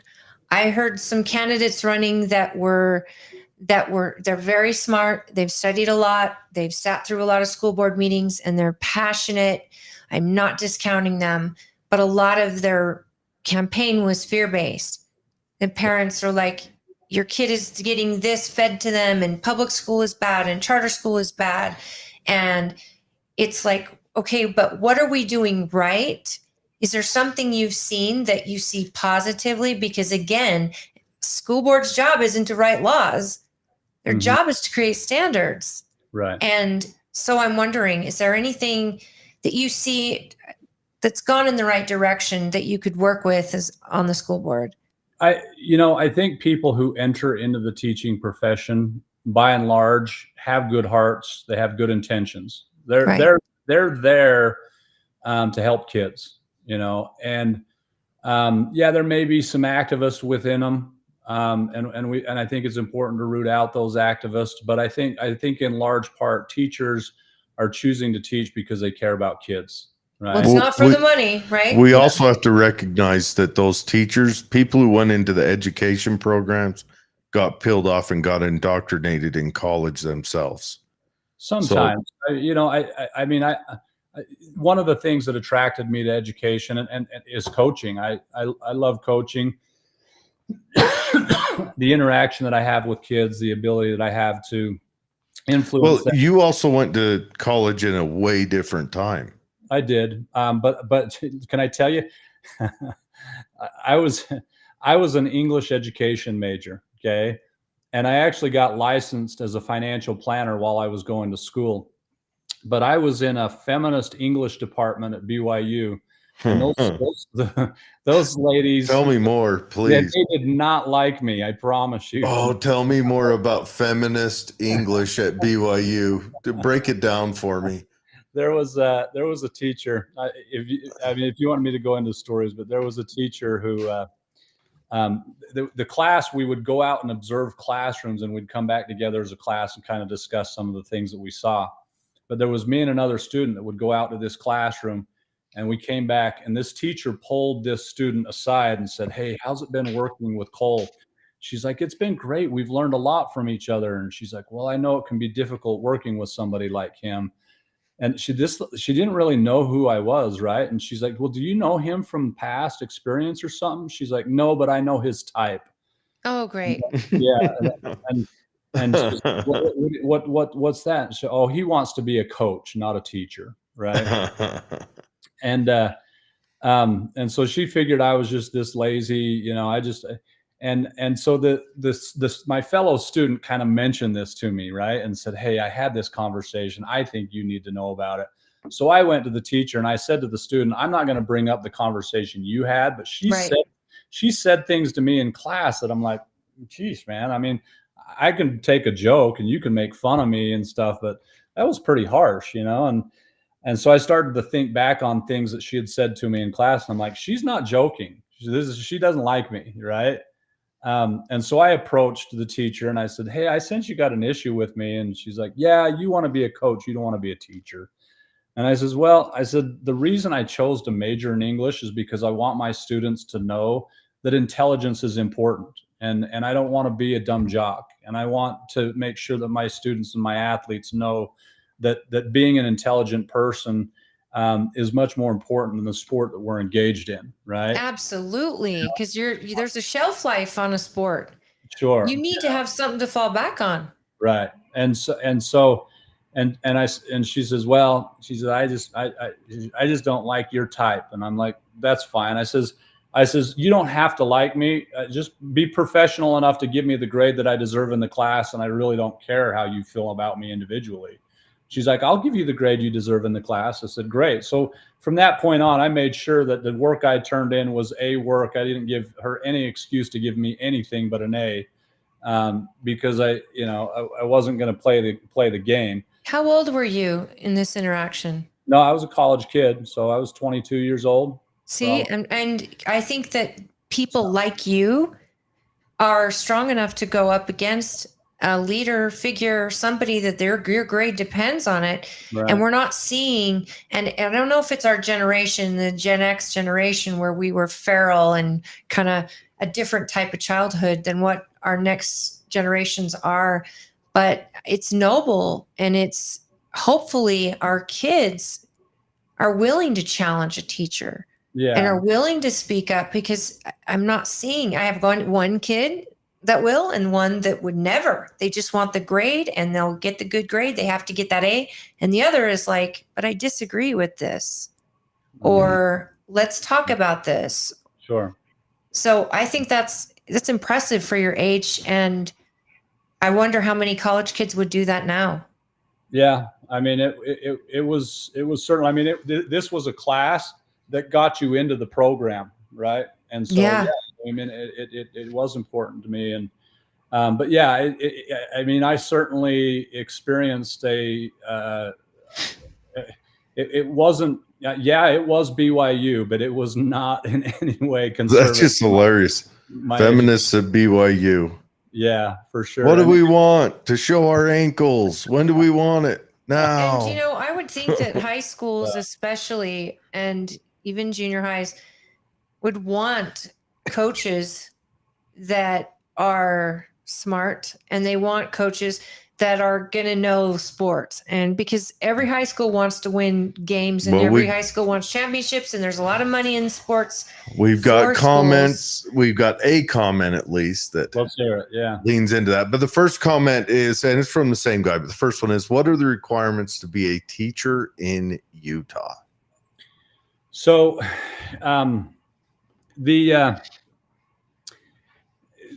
you have to get certified.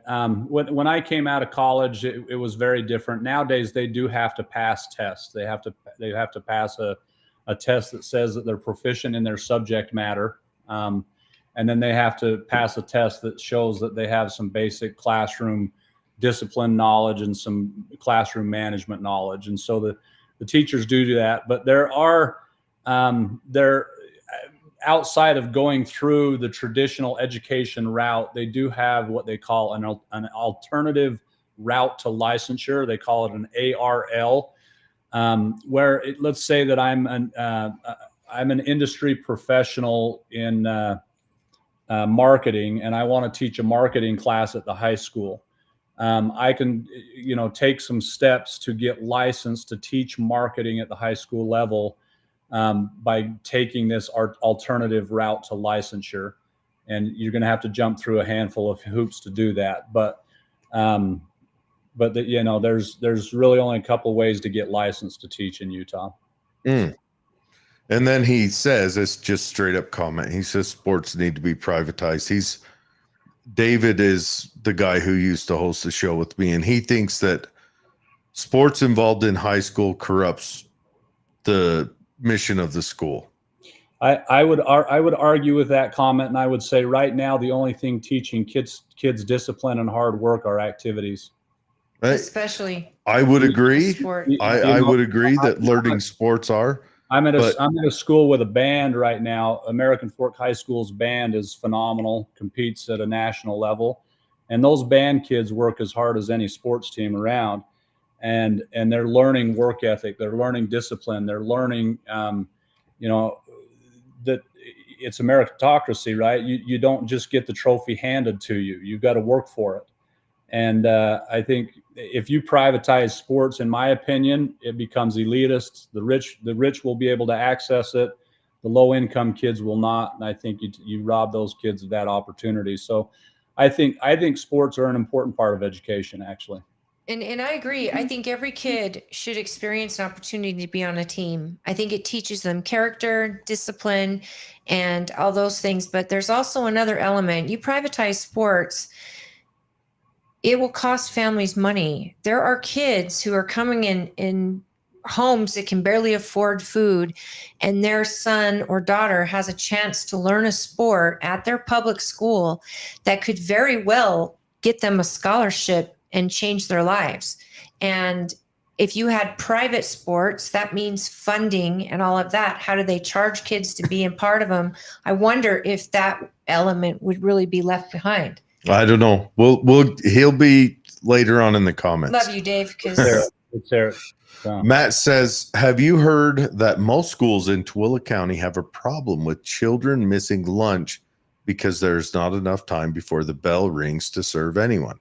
And then he wonders if he should have asked the question on this show. And we'll talk about it when our guest is done. That's interesting. I didn't know that. I hadn't heard that. But I've heard that, and it's happened to my kid. I've learned that at the high school. So do they just not have enough time? 30 minutes. Or do they not have enough? So by the time they're getting their meal, they don't have the time to eat it? So what I've heard from my kid is they've got great options for food. He was way excited about that. Lots of options in high school. So that was cool.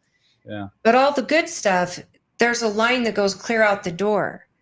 So they can wait in that line and not even get to eat.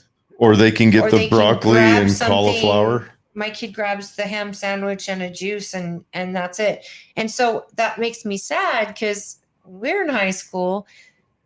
We had a lot of little restaurants and there stuff. Were different. Go off campus real quick and grab something. Yes. And I think we had 45 minutes of lunch, if not an hour. That's something that we need to petition our school district for. And I'm saying, I think that's a local level thing. I can tell you, one of the things that I think is important in a school, there's 3 people you got to make sure you're friends with: the secretary, the custodian, and the lunch lady. All right. Yeah. And I try to make sure I'm friends with the lunch lady at our school. So I actually go down, spend about 10 or 15 minutes of my lunch helping the lunch ladies, and I'll help them, serve stuff and help them with this and that. And we get kids through in a pretty timely manner. And so I feel like, I have enough time to finish my entire line and still get a lunch and go eat and have plenty of time to eat it. So do you guys have a half hour too? I haven't timed it. See, and this I is feel where like it's about 45 minutes. So. I told, this is an idea. I thought the kids also get out early. I think that kids may consider, hey, let's get out at 3:30 instead of 2:40 and get that another additional hour. So we have 45 minutes to an hour. We don't have any restaurants, or they're not allowed to go off campus, nor should they, because 30 minutes is so tight. And I'm sure none of them do. But everything's so far away. It's like from Stansbury. It's not like you can walk across the street like we did at Granger and go get all these different options. That's true. I'm sure the parking lot's full during lunch period. So what I'm saying is, maybe this is an opportunity for us to bring it to a school board that's about to get a big butt chewing from the public anyway. I would not want to be propose maybe let's add 20 minutes to these kids' lunch so that they actually get a break to have lunch, get the food they want that they're paying for, and give these lunch ladies maybe some extra help. Let kids jump in and help if possible. Or how about some of those administrators we pay $300,000 a year for, go down and help out? There you go. I'm sure they're very important. Fred asks, what time did we start? Will it be the same moving forward? Yes, for right now, we're looking at Fridays at 6 p.m. As we move forward, we might do multiple shows through the week. But it's been a cluster of a couple of weeks. And so please, thanks for bearing with us. And I've started my new job, so that's just where we're at. And Matt Jones, we mentioned that earlier, vaccinate. We did vaccinate animals, dogs, cut, butcher, etc. Fred's question, I think can wait because I answered him on that, and it doesn't have to do with Cole. So we'll talk this about one that here when our guest is done. He's saying that he's got 2 girls that are homeschooling, but he's got other girls that are single moms. The public school system, that's the whole thing. Most parents don't have the ability to homeschool. Charter schools are usually commuter schools, so they don't have the ability to take their kid, pick them up. They need the bus system. They need the public school system. And honestly, I was a public school kid. You were a public school. You said you went to public school as well. Public school should never be dismissed. We need to improve it. Right.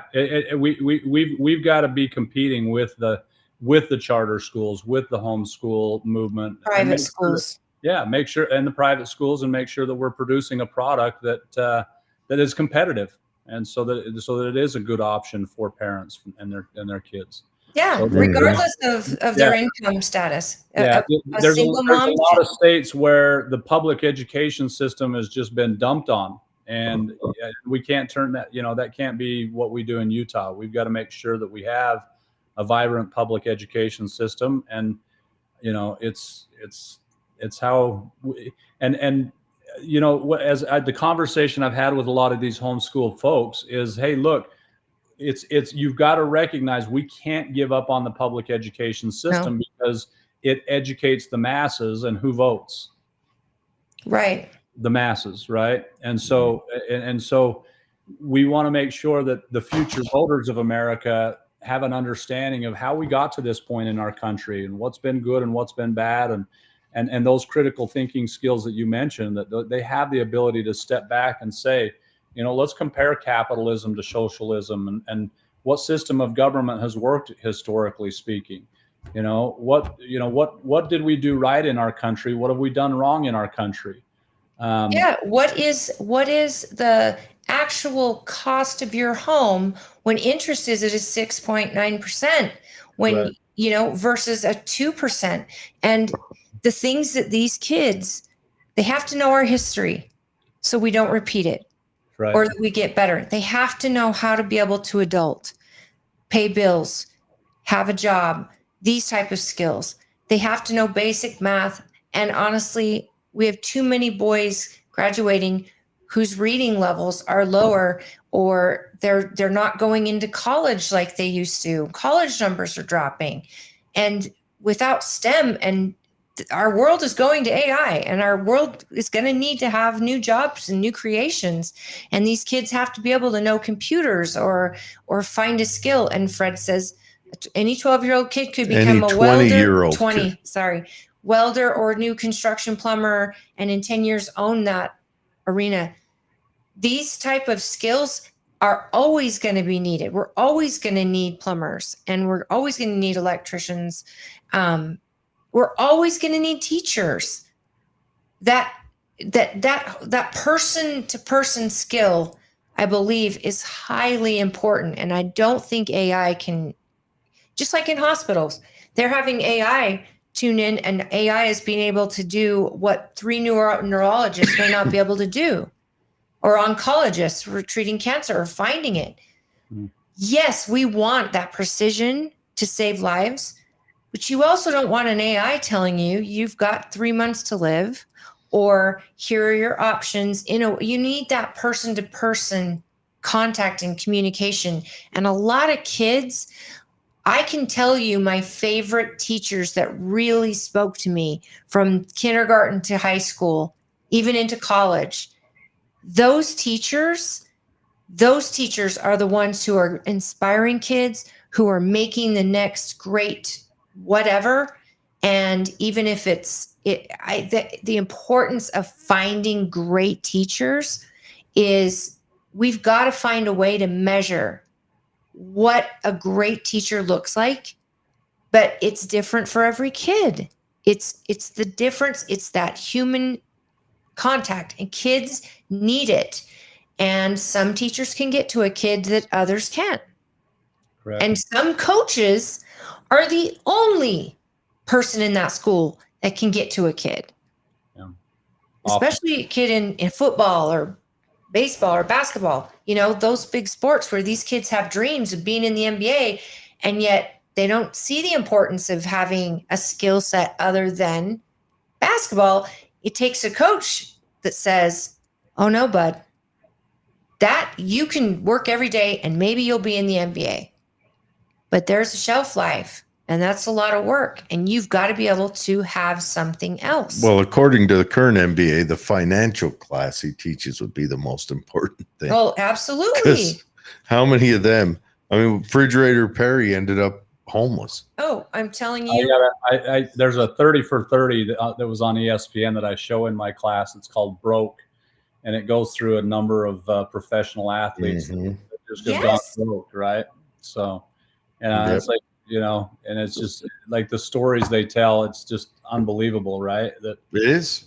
You should also look at the lottery winners who end up bankrupt. Yeah, lottery winners end up back in the same financial situation they were in before they won the lottery. Or a worse one. Yeah. Yeah. And that's because your mindset. They never learned how to manage money. Mindset was. Right. Yeah. Well, you didn't learn those lessons. Fred says, don't forget Lake Point. Fred, we would never forget Lake Point. Lake Point also feeds into Stansbury High School. Lake Point doesn't have their own high school. And Lake Point also goes to Grantsville. Yes. And the new school, and also, of course, the charter school. Are they building a junior high also over there? Sure. Maybe, I don't know. Because we're lacking junior highs, it seems. I think they're trying to make it to where they push the middle schools to only 2 years. And you guys do 9 through 12 there? Yeah. Some of them, but I think they're starting. They do. I think they're going to start changing that system. To what? To we don't have middle school. 8th grade through 12, and then the middle school will be able to take more kids because they'll only have 6th and 7th grade. I don't want my 8th grader in high school. I barely want my 9th grader in high school. I feel like he's not ready. I agree with that. Yeah, you know. Well, next time I see him, I'll have to ask him how his parry is with that switchblade. He's at Tooele High. That's where He's at Stansbury High. Oh, Stansbury. Oh, never mind. Stansbury's learning how to drink his tea with his pinky out. Governor. You should send him to Tooele High. That'll harden him. I wouldn't, because I live in Stansbury. That would make no sense. So you missed Michael's comment. Oh, I did. Well, I was figuring you need to read Michael's comment because he's an important person to you. He's kind of a big deal. He's kind of my a big guy. deal. Right on. So he says, interesting analysis here. There's so much information to take in. Great job. And now my husband and I, we are those parents. We felt really spoiled. The charter school, our kids have been there K through, whatever. Mm-hmm. And I have a very good working relationship with all their teachers. And I'm one of those parents, but they have volunteer time, but also the administrators there. There's nothing I haven't been able to discuss with them, good or bad. My kids have given it all to them. So I've been on the bad side and the good side. So when our son was considering high school, and having known all my friends who have their whole homeschool network, my husband and I have been considering, what do we do? And my number one thing was, he's got to go give it a try and give it a shot. And I don't want to tell him it's going to be terrible, because it might be amazing. I had a great high school experience, but it also involved me being on a team and me finding my niche and really going for it. And that's what I want for him. But, we also want to make sure that we're not setting him up for failure, to have expectations. And I'm not even talking about the social part. Yeah. But I feel like he was very, very well prepared by the school that we did choose, the charter we did choose. So I think he's going to be ready. But he's, it's teachers and classes like yours that I hope parents are signing up their kids. Yeah, to give them the education. I think that's one thing you gotta pay attention to the teachers that you're putting them in their classes and who they are, and that dialogue with parents, I think, is important. But like I said earlier, I think that most teachers are in the industry to help kids. Yeah. So. Well, and I think a lot of politicians go into politics to help people too. I think there's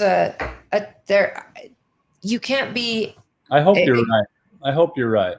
I hope so. I mean, at least the ones I know, they're doing it because they think they can do better than what's happening now. And for the listeners, did you hear my eye roll? Was it that loud? Normally their intention is to do something better and to do something good. I think you get into politics though, and you'll learn this when you win that seat, is you can't please everyone all the time.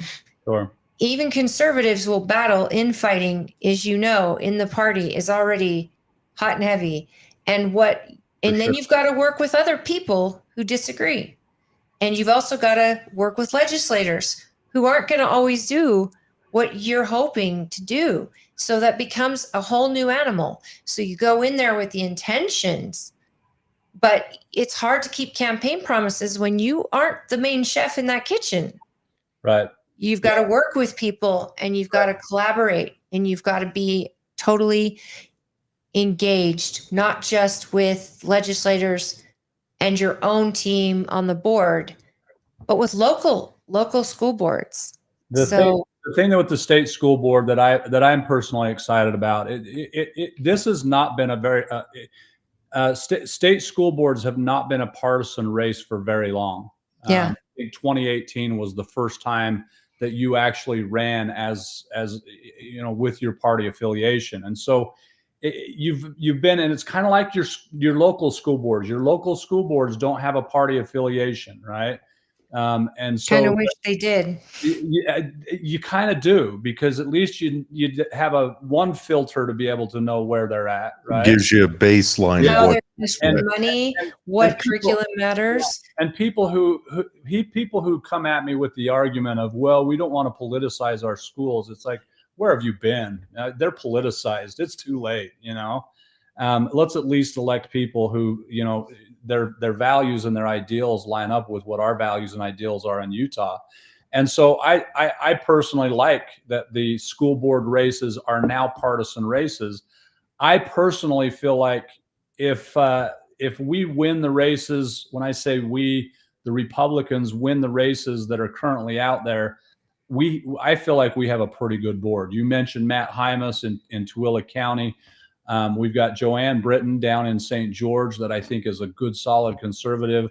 We've got Rod Hall up in the Layton area that I think is a phenomenal conservative.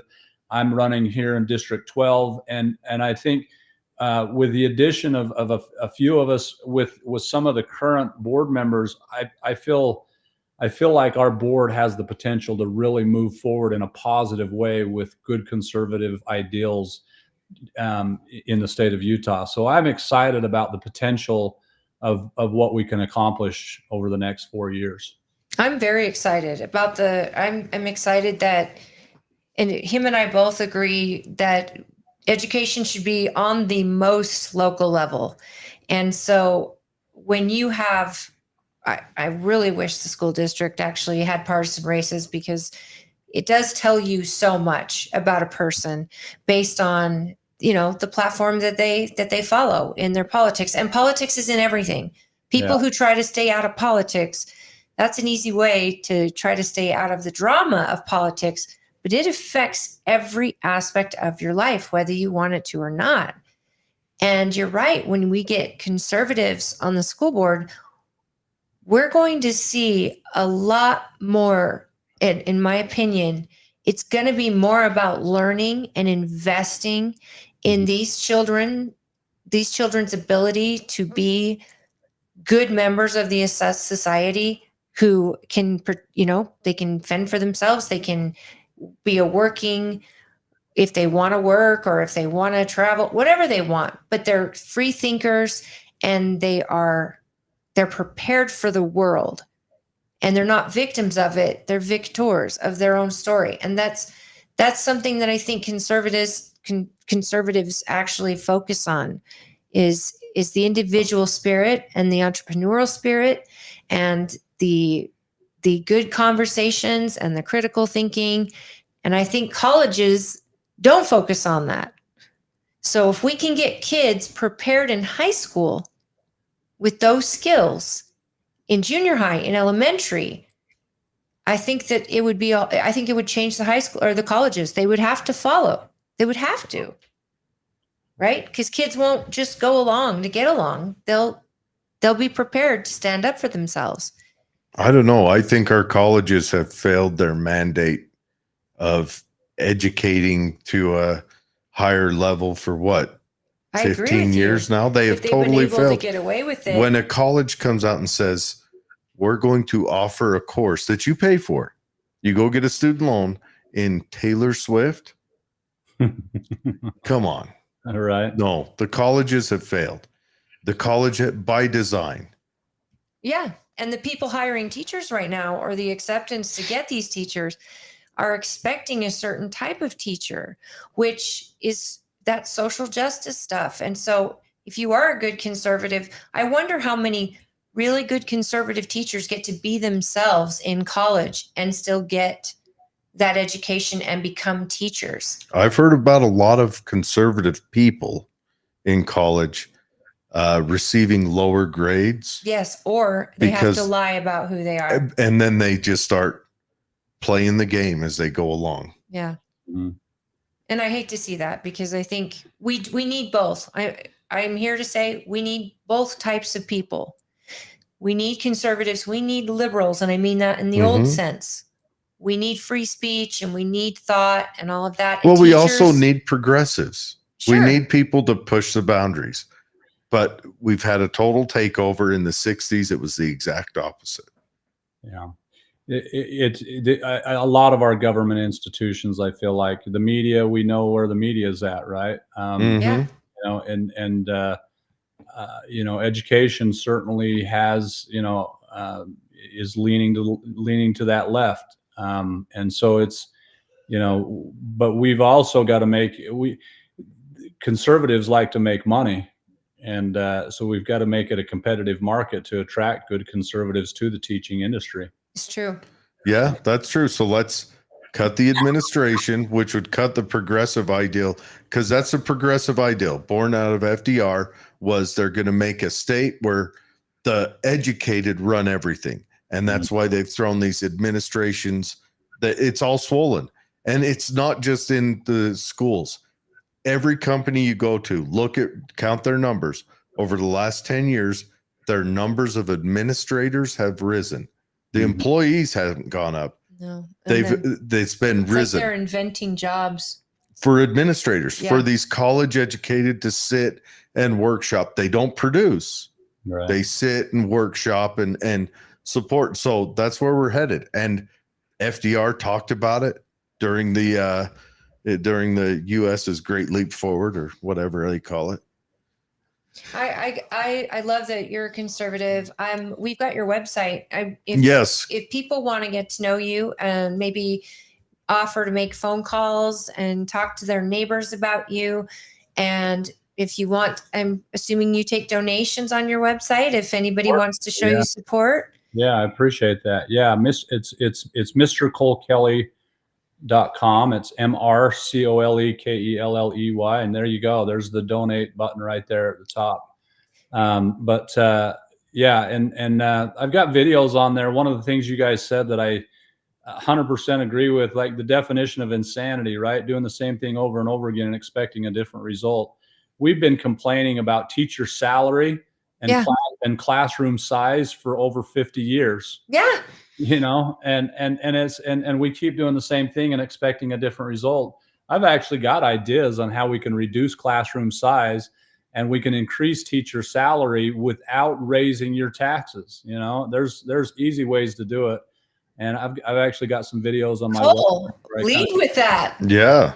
Yeah. That is We've just wasted a whole show. When after COVID happened, it dawned on me. Hold on. Is this your family? Oh, it is. Yeah. How many kids you got? So my wife, Stephanie, got married 5 years ago. She's got 4. I've got 5. We got 9 together. So 9 together. You got one on a mission. He's come home now. Oh, okay. Where was he on a mission to? Paraguay. Oh, wow. Goodness. So is that Portuguese in Paraguay, or is that Spanish? Oh, it's Spanish. So okay. He's got a landscaping business that he's doing, and so that Spanish is coming in handy for him. That's great. So I was gonna say, with what you're talking about, when COVID hit and a lot of parents had their kids learning remotely from home, and I know the teachers struggled with it. It was just really a really tough time. But what we did learn is that there's a possibility to have mobile learning. For some kids, it might work. And I was thinking, why aren't high schools building or putting aside an area for retired teachers who may want to come in and teach a certain subject that they're good at, and they come in and they teach on Google Classroom or whatever it is to a certain percentage of kids where that might work for them. Yeah. And it's coming out of the school, and it's done in a certain way. And that right there might be kids who do want to mobilely learn from Stansbury High School, still go to the football games, still maybe show up for Mr. Kelley's class, but certain classes they may learn remotely. And then you cut down on classes in other sizes, and give us some of your ideas. Yeah, this is something I'll share one with you because I think it's so simple, right? But earlier in your show, I mentioned to you that there are some high schools out there that are not doing a really good job of teaching financial literacy because they're just using it to fill people's schedules, right? One of the things I say is, look, take my classroom. If Stansbury High has struggled to find a good financial literacy teacher, broadcast my class to Stansbury High School, pay an aide $20 an hour to be in that classroom to make sure that the kids aren't being unruly and stuff like that, and that aide will help me with correcting papers and other things like that. But in terms of a full-time employee, right, you're hiring one person, you're covering 2 classrooms. The kids really get an expert teacher in the subject matter and you've saved a position. You've saved a full-time position at Stansbury High School. Brilliant. Mm-hmm. So Brilliant. And then you can go out, and the teachers teaching a certain subject that are excellent can compete on the free market for other schools to sign up. And 100%. And Stansbury High pays me something for doing that, right? Yeah. Yeah. They take whatever the regular teacher would pay. They peel off a little bit for the admin. For the you get the TA. rest. Right. Yeah. Or I mean, even if it was less, because you could do Well, it. You and could it do could it be in less. every high school in the state. Right. If they broadcasted this. Hey, if you give me a quarter of that and you pay an aide to be in that classroom over there, I'd do it no problem, right? Mm-hmm. And then you save 3/4 of an FTE that you could reduce your classroom size in your English classes. It's brilliant. Yeah. That Patterdox we talked about, his is history and civics is what he teaches. And it's not specifically a homeschool curriculum. It's a additional curriculum. So if your kid's in school, you can, and it's the whole family can sign up for it. And that, I think we need to take that idea that he's running with and still it, like you said, and bring that where if a school is missing out on a subject, if they're not seeing improvements on the subject in the students like they want, then they shop around. They find that. Or their class sizes are so large, you got 50 kids. Hey, let's send them over to Mr. Kelley's class, which can also hold 20 kids. But they're watching a monitor, because when you get to college, I don't think a lot of people understand. If you go up to the U and you're taking generals, you're sitting in like an auditorium looking at a teacher's aide, and you're learning with 200 other kids. Yeah, you can have an auditorium of 300 kids in an. Yeah, it's not one-on-one attention. You're watching it on a jumbotron. Yeah. And they do a lot of the things that I think would be good to do at the high school and maybe even junior high level. They're doing it at the college level. And why do they do it at the college level? Because they have to look at the revenue of the school. Absolutely. Right. And kids are paying to be there. Right. They're the customer. Correct. And they've got to get as many in through generals as possible. Right. This is brilliant. And I can't believe it. It's one of those things that I just go, I call it stupid smart, because this should have been done years and years ago. Well, teachers, it is. We've got to take the schools away from the government. Yes. If you want it not to be, for lack of a better term, incorrect, asinine, and an utter failure, you've got to take it away from the government, because the government only produces one thing. That's it. And that's failures. Oh, when's the last when is the last government success? When is the last time the government says we are going to do this and they succeeded? You know, when I have this debate over healthcare, I says, why would you want the government to take over healthcare? What have they been successful in doing? And the only answer that I'm really willing to accept that the government does well is the military. I think our military in the United States is phenomenal. I think the men that serve in the military, the men and women, are phenomenal, and I think that's our one success. But beyond that, I have a hard time coming up with something that. Cole, I have to say, look at the VA. Yeah, fair.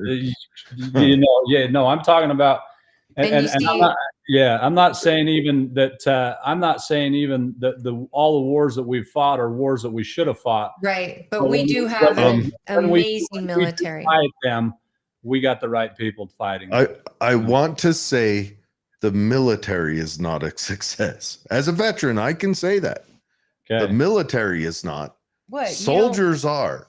The military is utter failure. When you're out there, beautiful woman in a skirt when that you're has a beard? When you're out there walking the line, throwing the red rocks inside the fence and the white rocks outside the fence, you recognize this is some dumb crap. Yeah, the reason I was not allowed to join the military because my dad fought in Vietnam, and he wasn't going to. He was saying no. Join the military. So my dad was the same with me. All right, let's round this show out. I appreciate you guys. Yeah. I think you've got a couple. Oh, yes, we've got a couple above that. Okay. Fred says, you're being very kind. Truth is, if you are conservative, you are under attack. That is correct.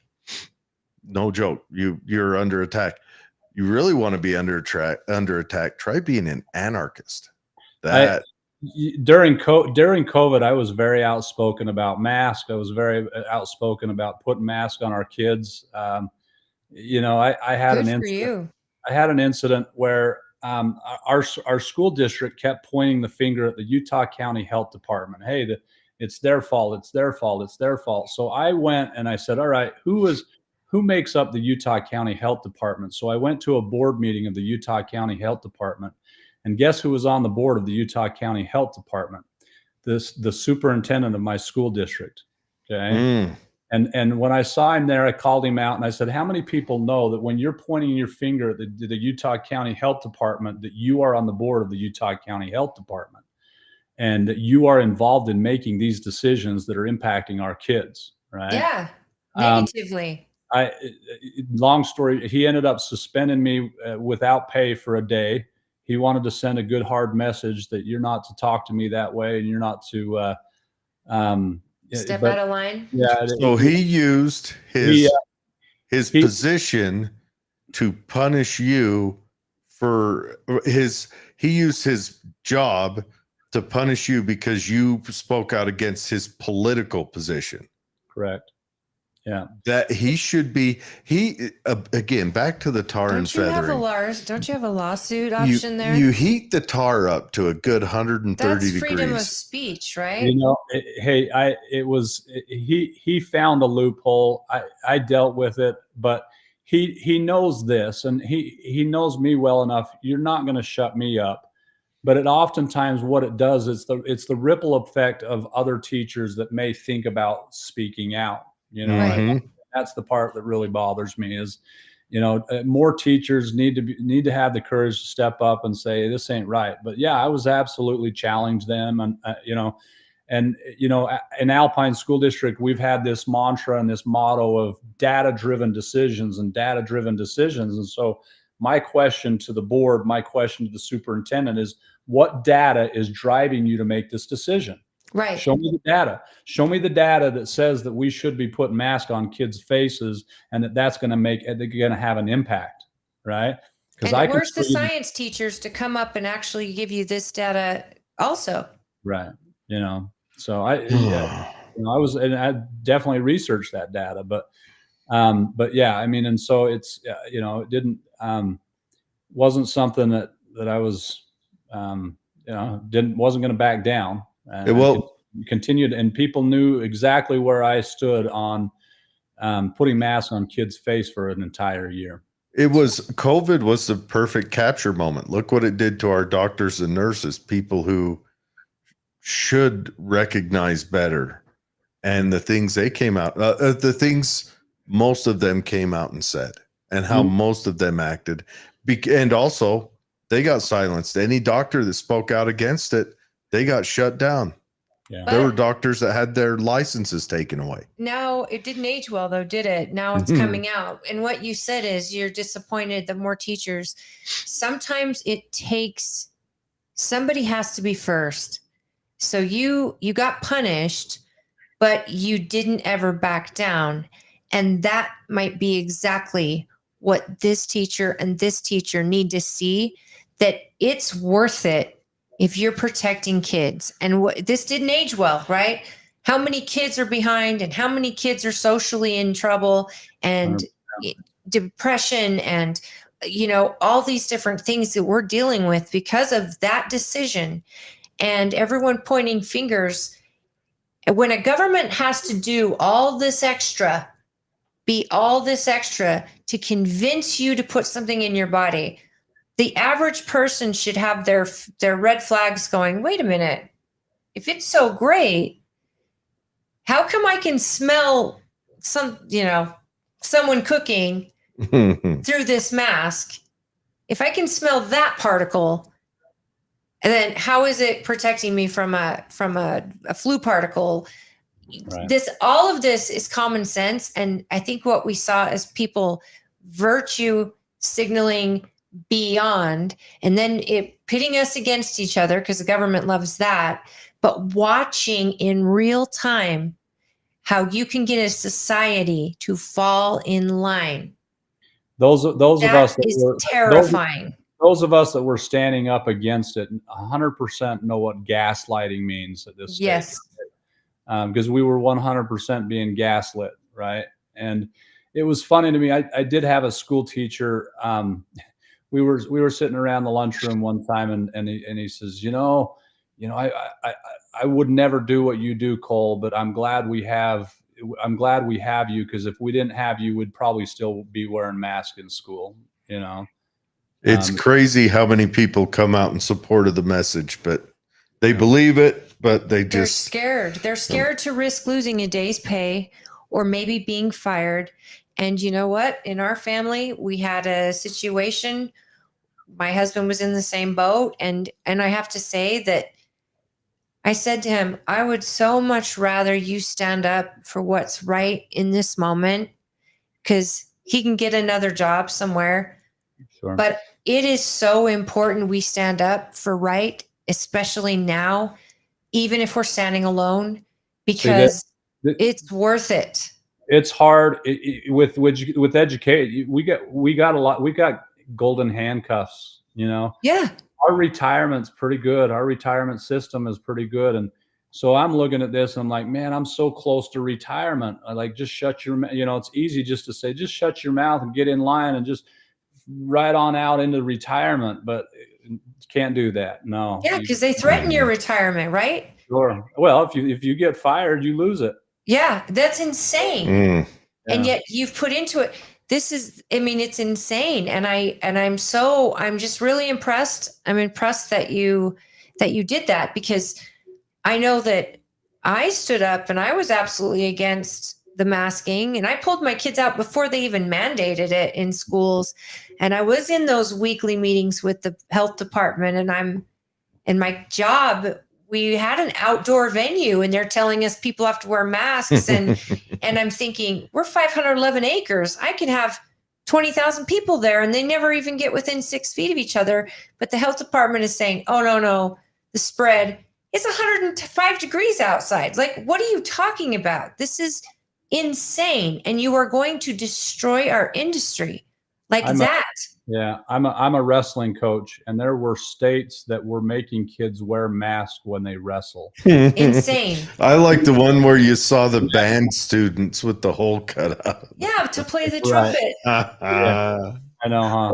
Oh. It's a joke. There's some of the stupidity. But how did so many in our country fall for it and not see it for what it is? And now that all this data is coming out, and the truth about how it was created and all that stuff in the lab and who funded it and all that stuff, and they still refuse to say, I think maybe they're cowards say, we got duped, we're embarrassed, what do we do now?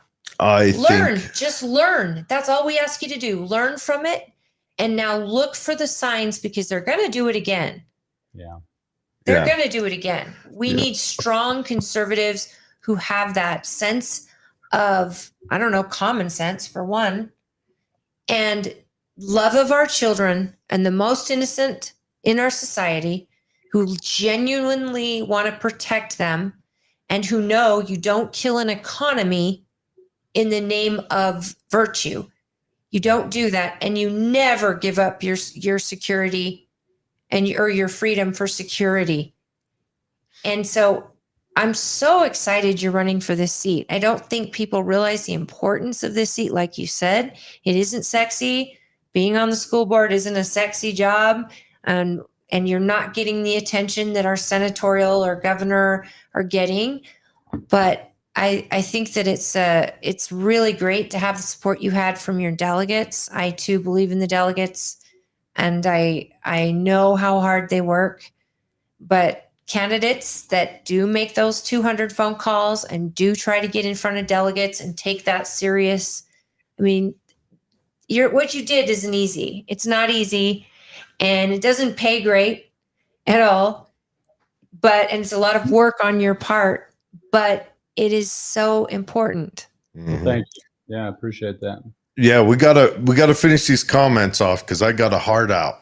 All right. So O'Malley May says BYU turned my aunt and cousin into full-blown commies. One went in the late 60s and one in the 90s.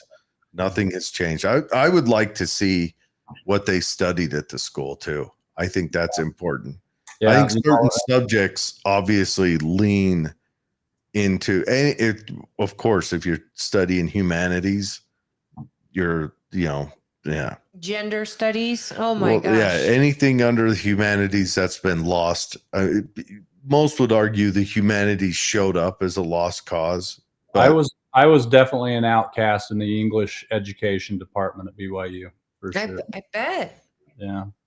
So Fred says you should see Stansbury Island sunset right now. I love Tooele County. Yeah, it's so pretty out here. Michael says that's a great idea. Lots of exclamation points. And he's referring to you teaching a class and offering a mobile option for other schools. And honestly, that is how, in my opinion, that is how you find the great teachers. When kids at one high school decide to take a class that they're watching the teacher on the monitor and it's speaking to them and it's teaching them, that's how you measure a good teacher. Well, imagine when the parents come and argue for a certain teacher to be broadcast there. Yeah. That'll be a big change. Imagine the free market where Mm-hmm. teachers can actually make money and the good ones can actually get paid for it because of the supply and demand or the desire for them. And then that TA can be an AI, and we've come full circle. Again, you do need that human contact because AI No, the TA can be the AI. I know, but the TA is making sure the classroom, they're not fighting. They're not, because he can't babysit the classroom. He's teaching. O'Malley May says, do you listen to Jesse Kelley? He's a podcaster. He's on KNRS late at nights, right? Yes.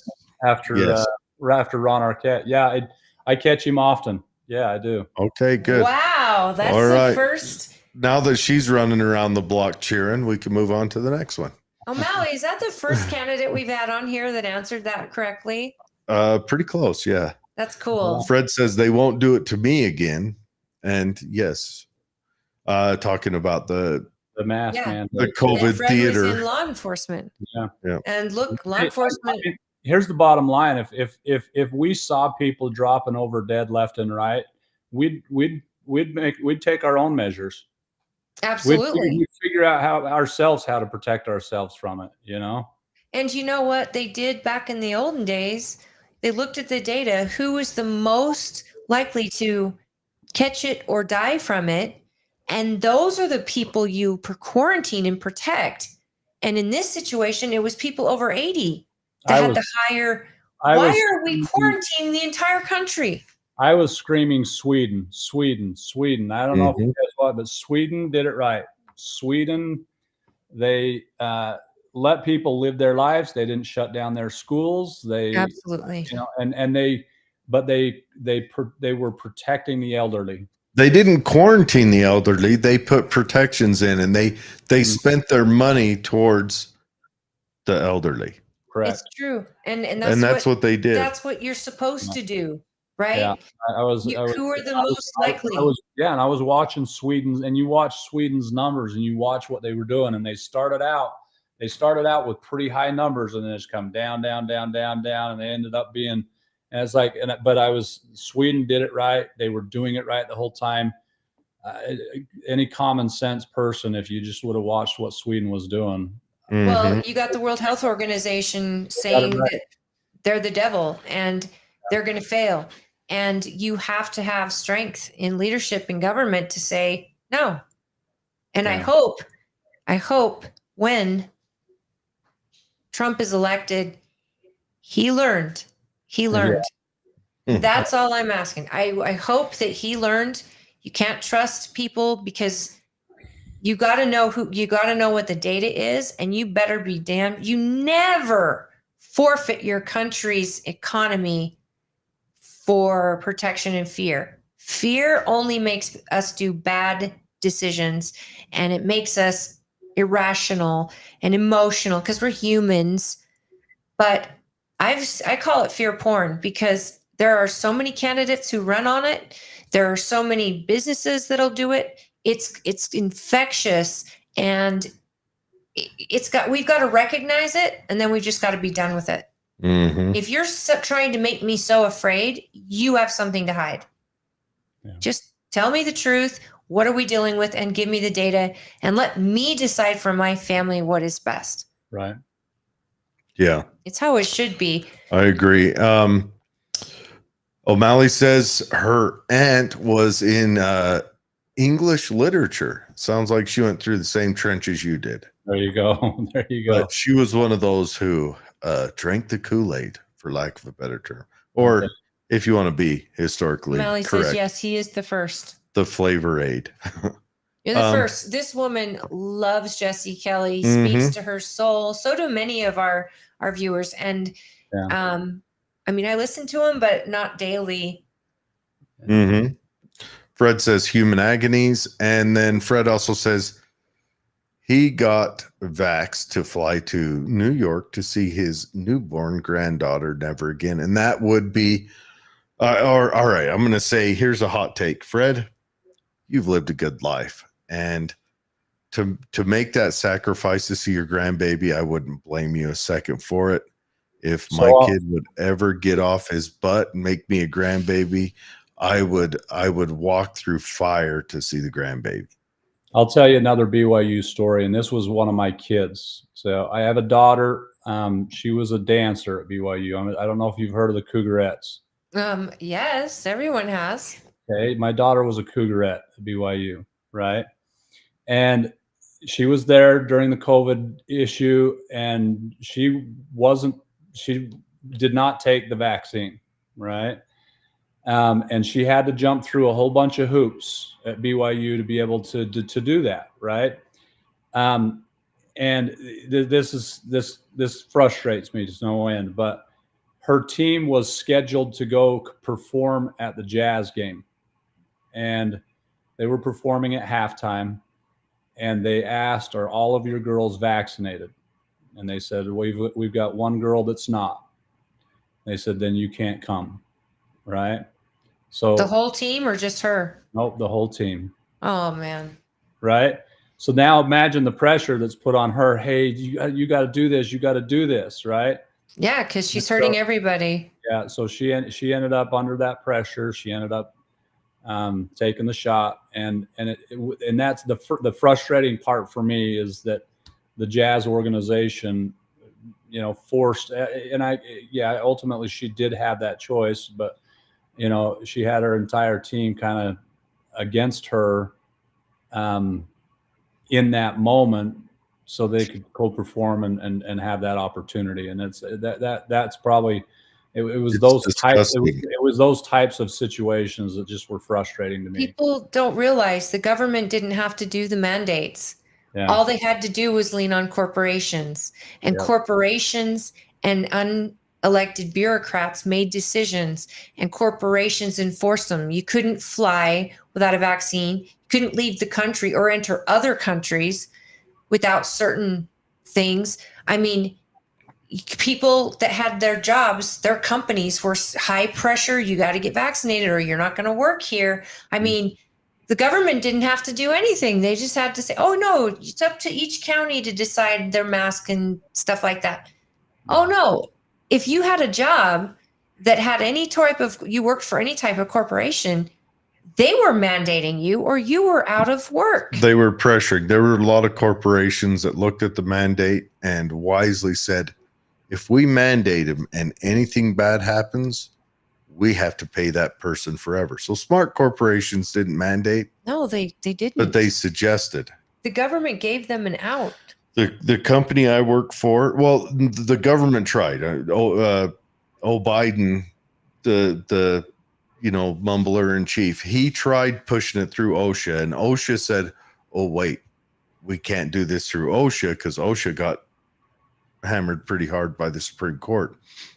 But then corporations thought about it. And the one I work for, they at the time they thought about it, and they wisely chose not. They did. There were about 3 weeks that we were pretty sure a mandate was coming down, and then they thought about, one, can they handle the production loss from as many employees leaving as would, and two, would they want to take on the liability were something bad to happen, which I think we're going to see.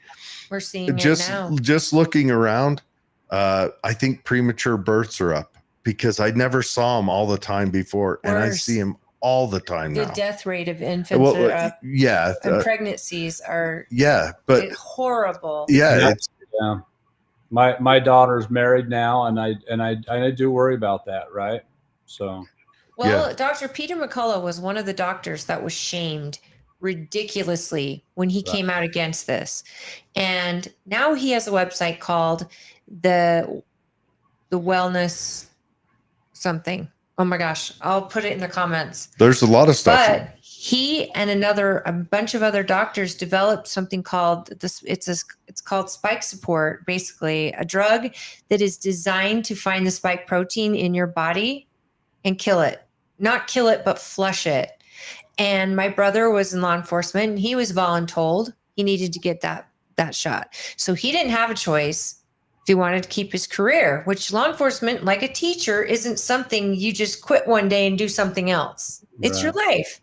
Right. And so we said, get this for you and take this, because he was so worried about the spike protein being in the body. And Dr. Peter McCullough says it works. And it's all natural stuff that is designed to destroy it.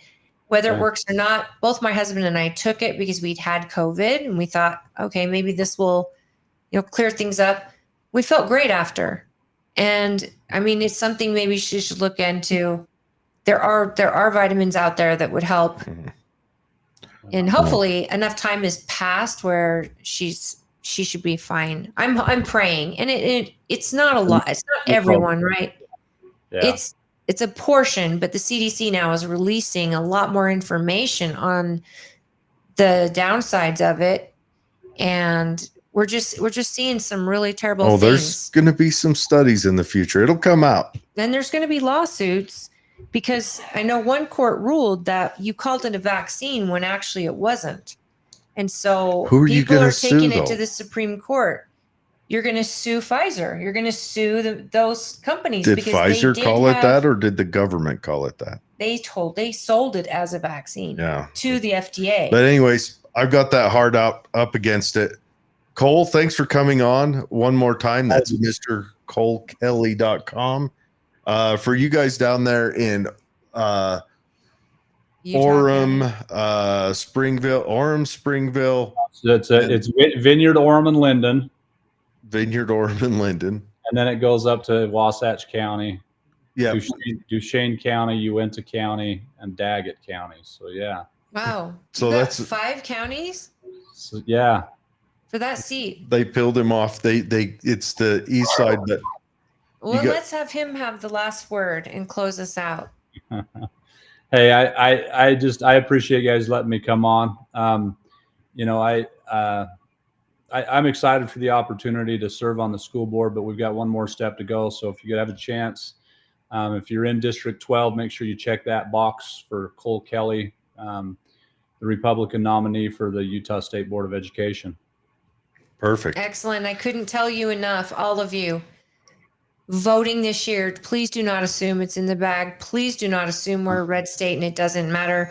We have to, all of us need to get out and vote. We have to vote, especially if you don't feel like it, it's not your thing.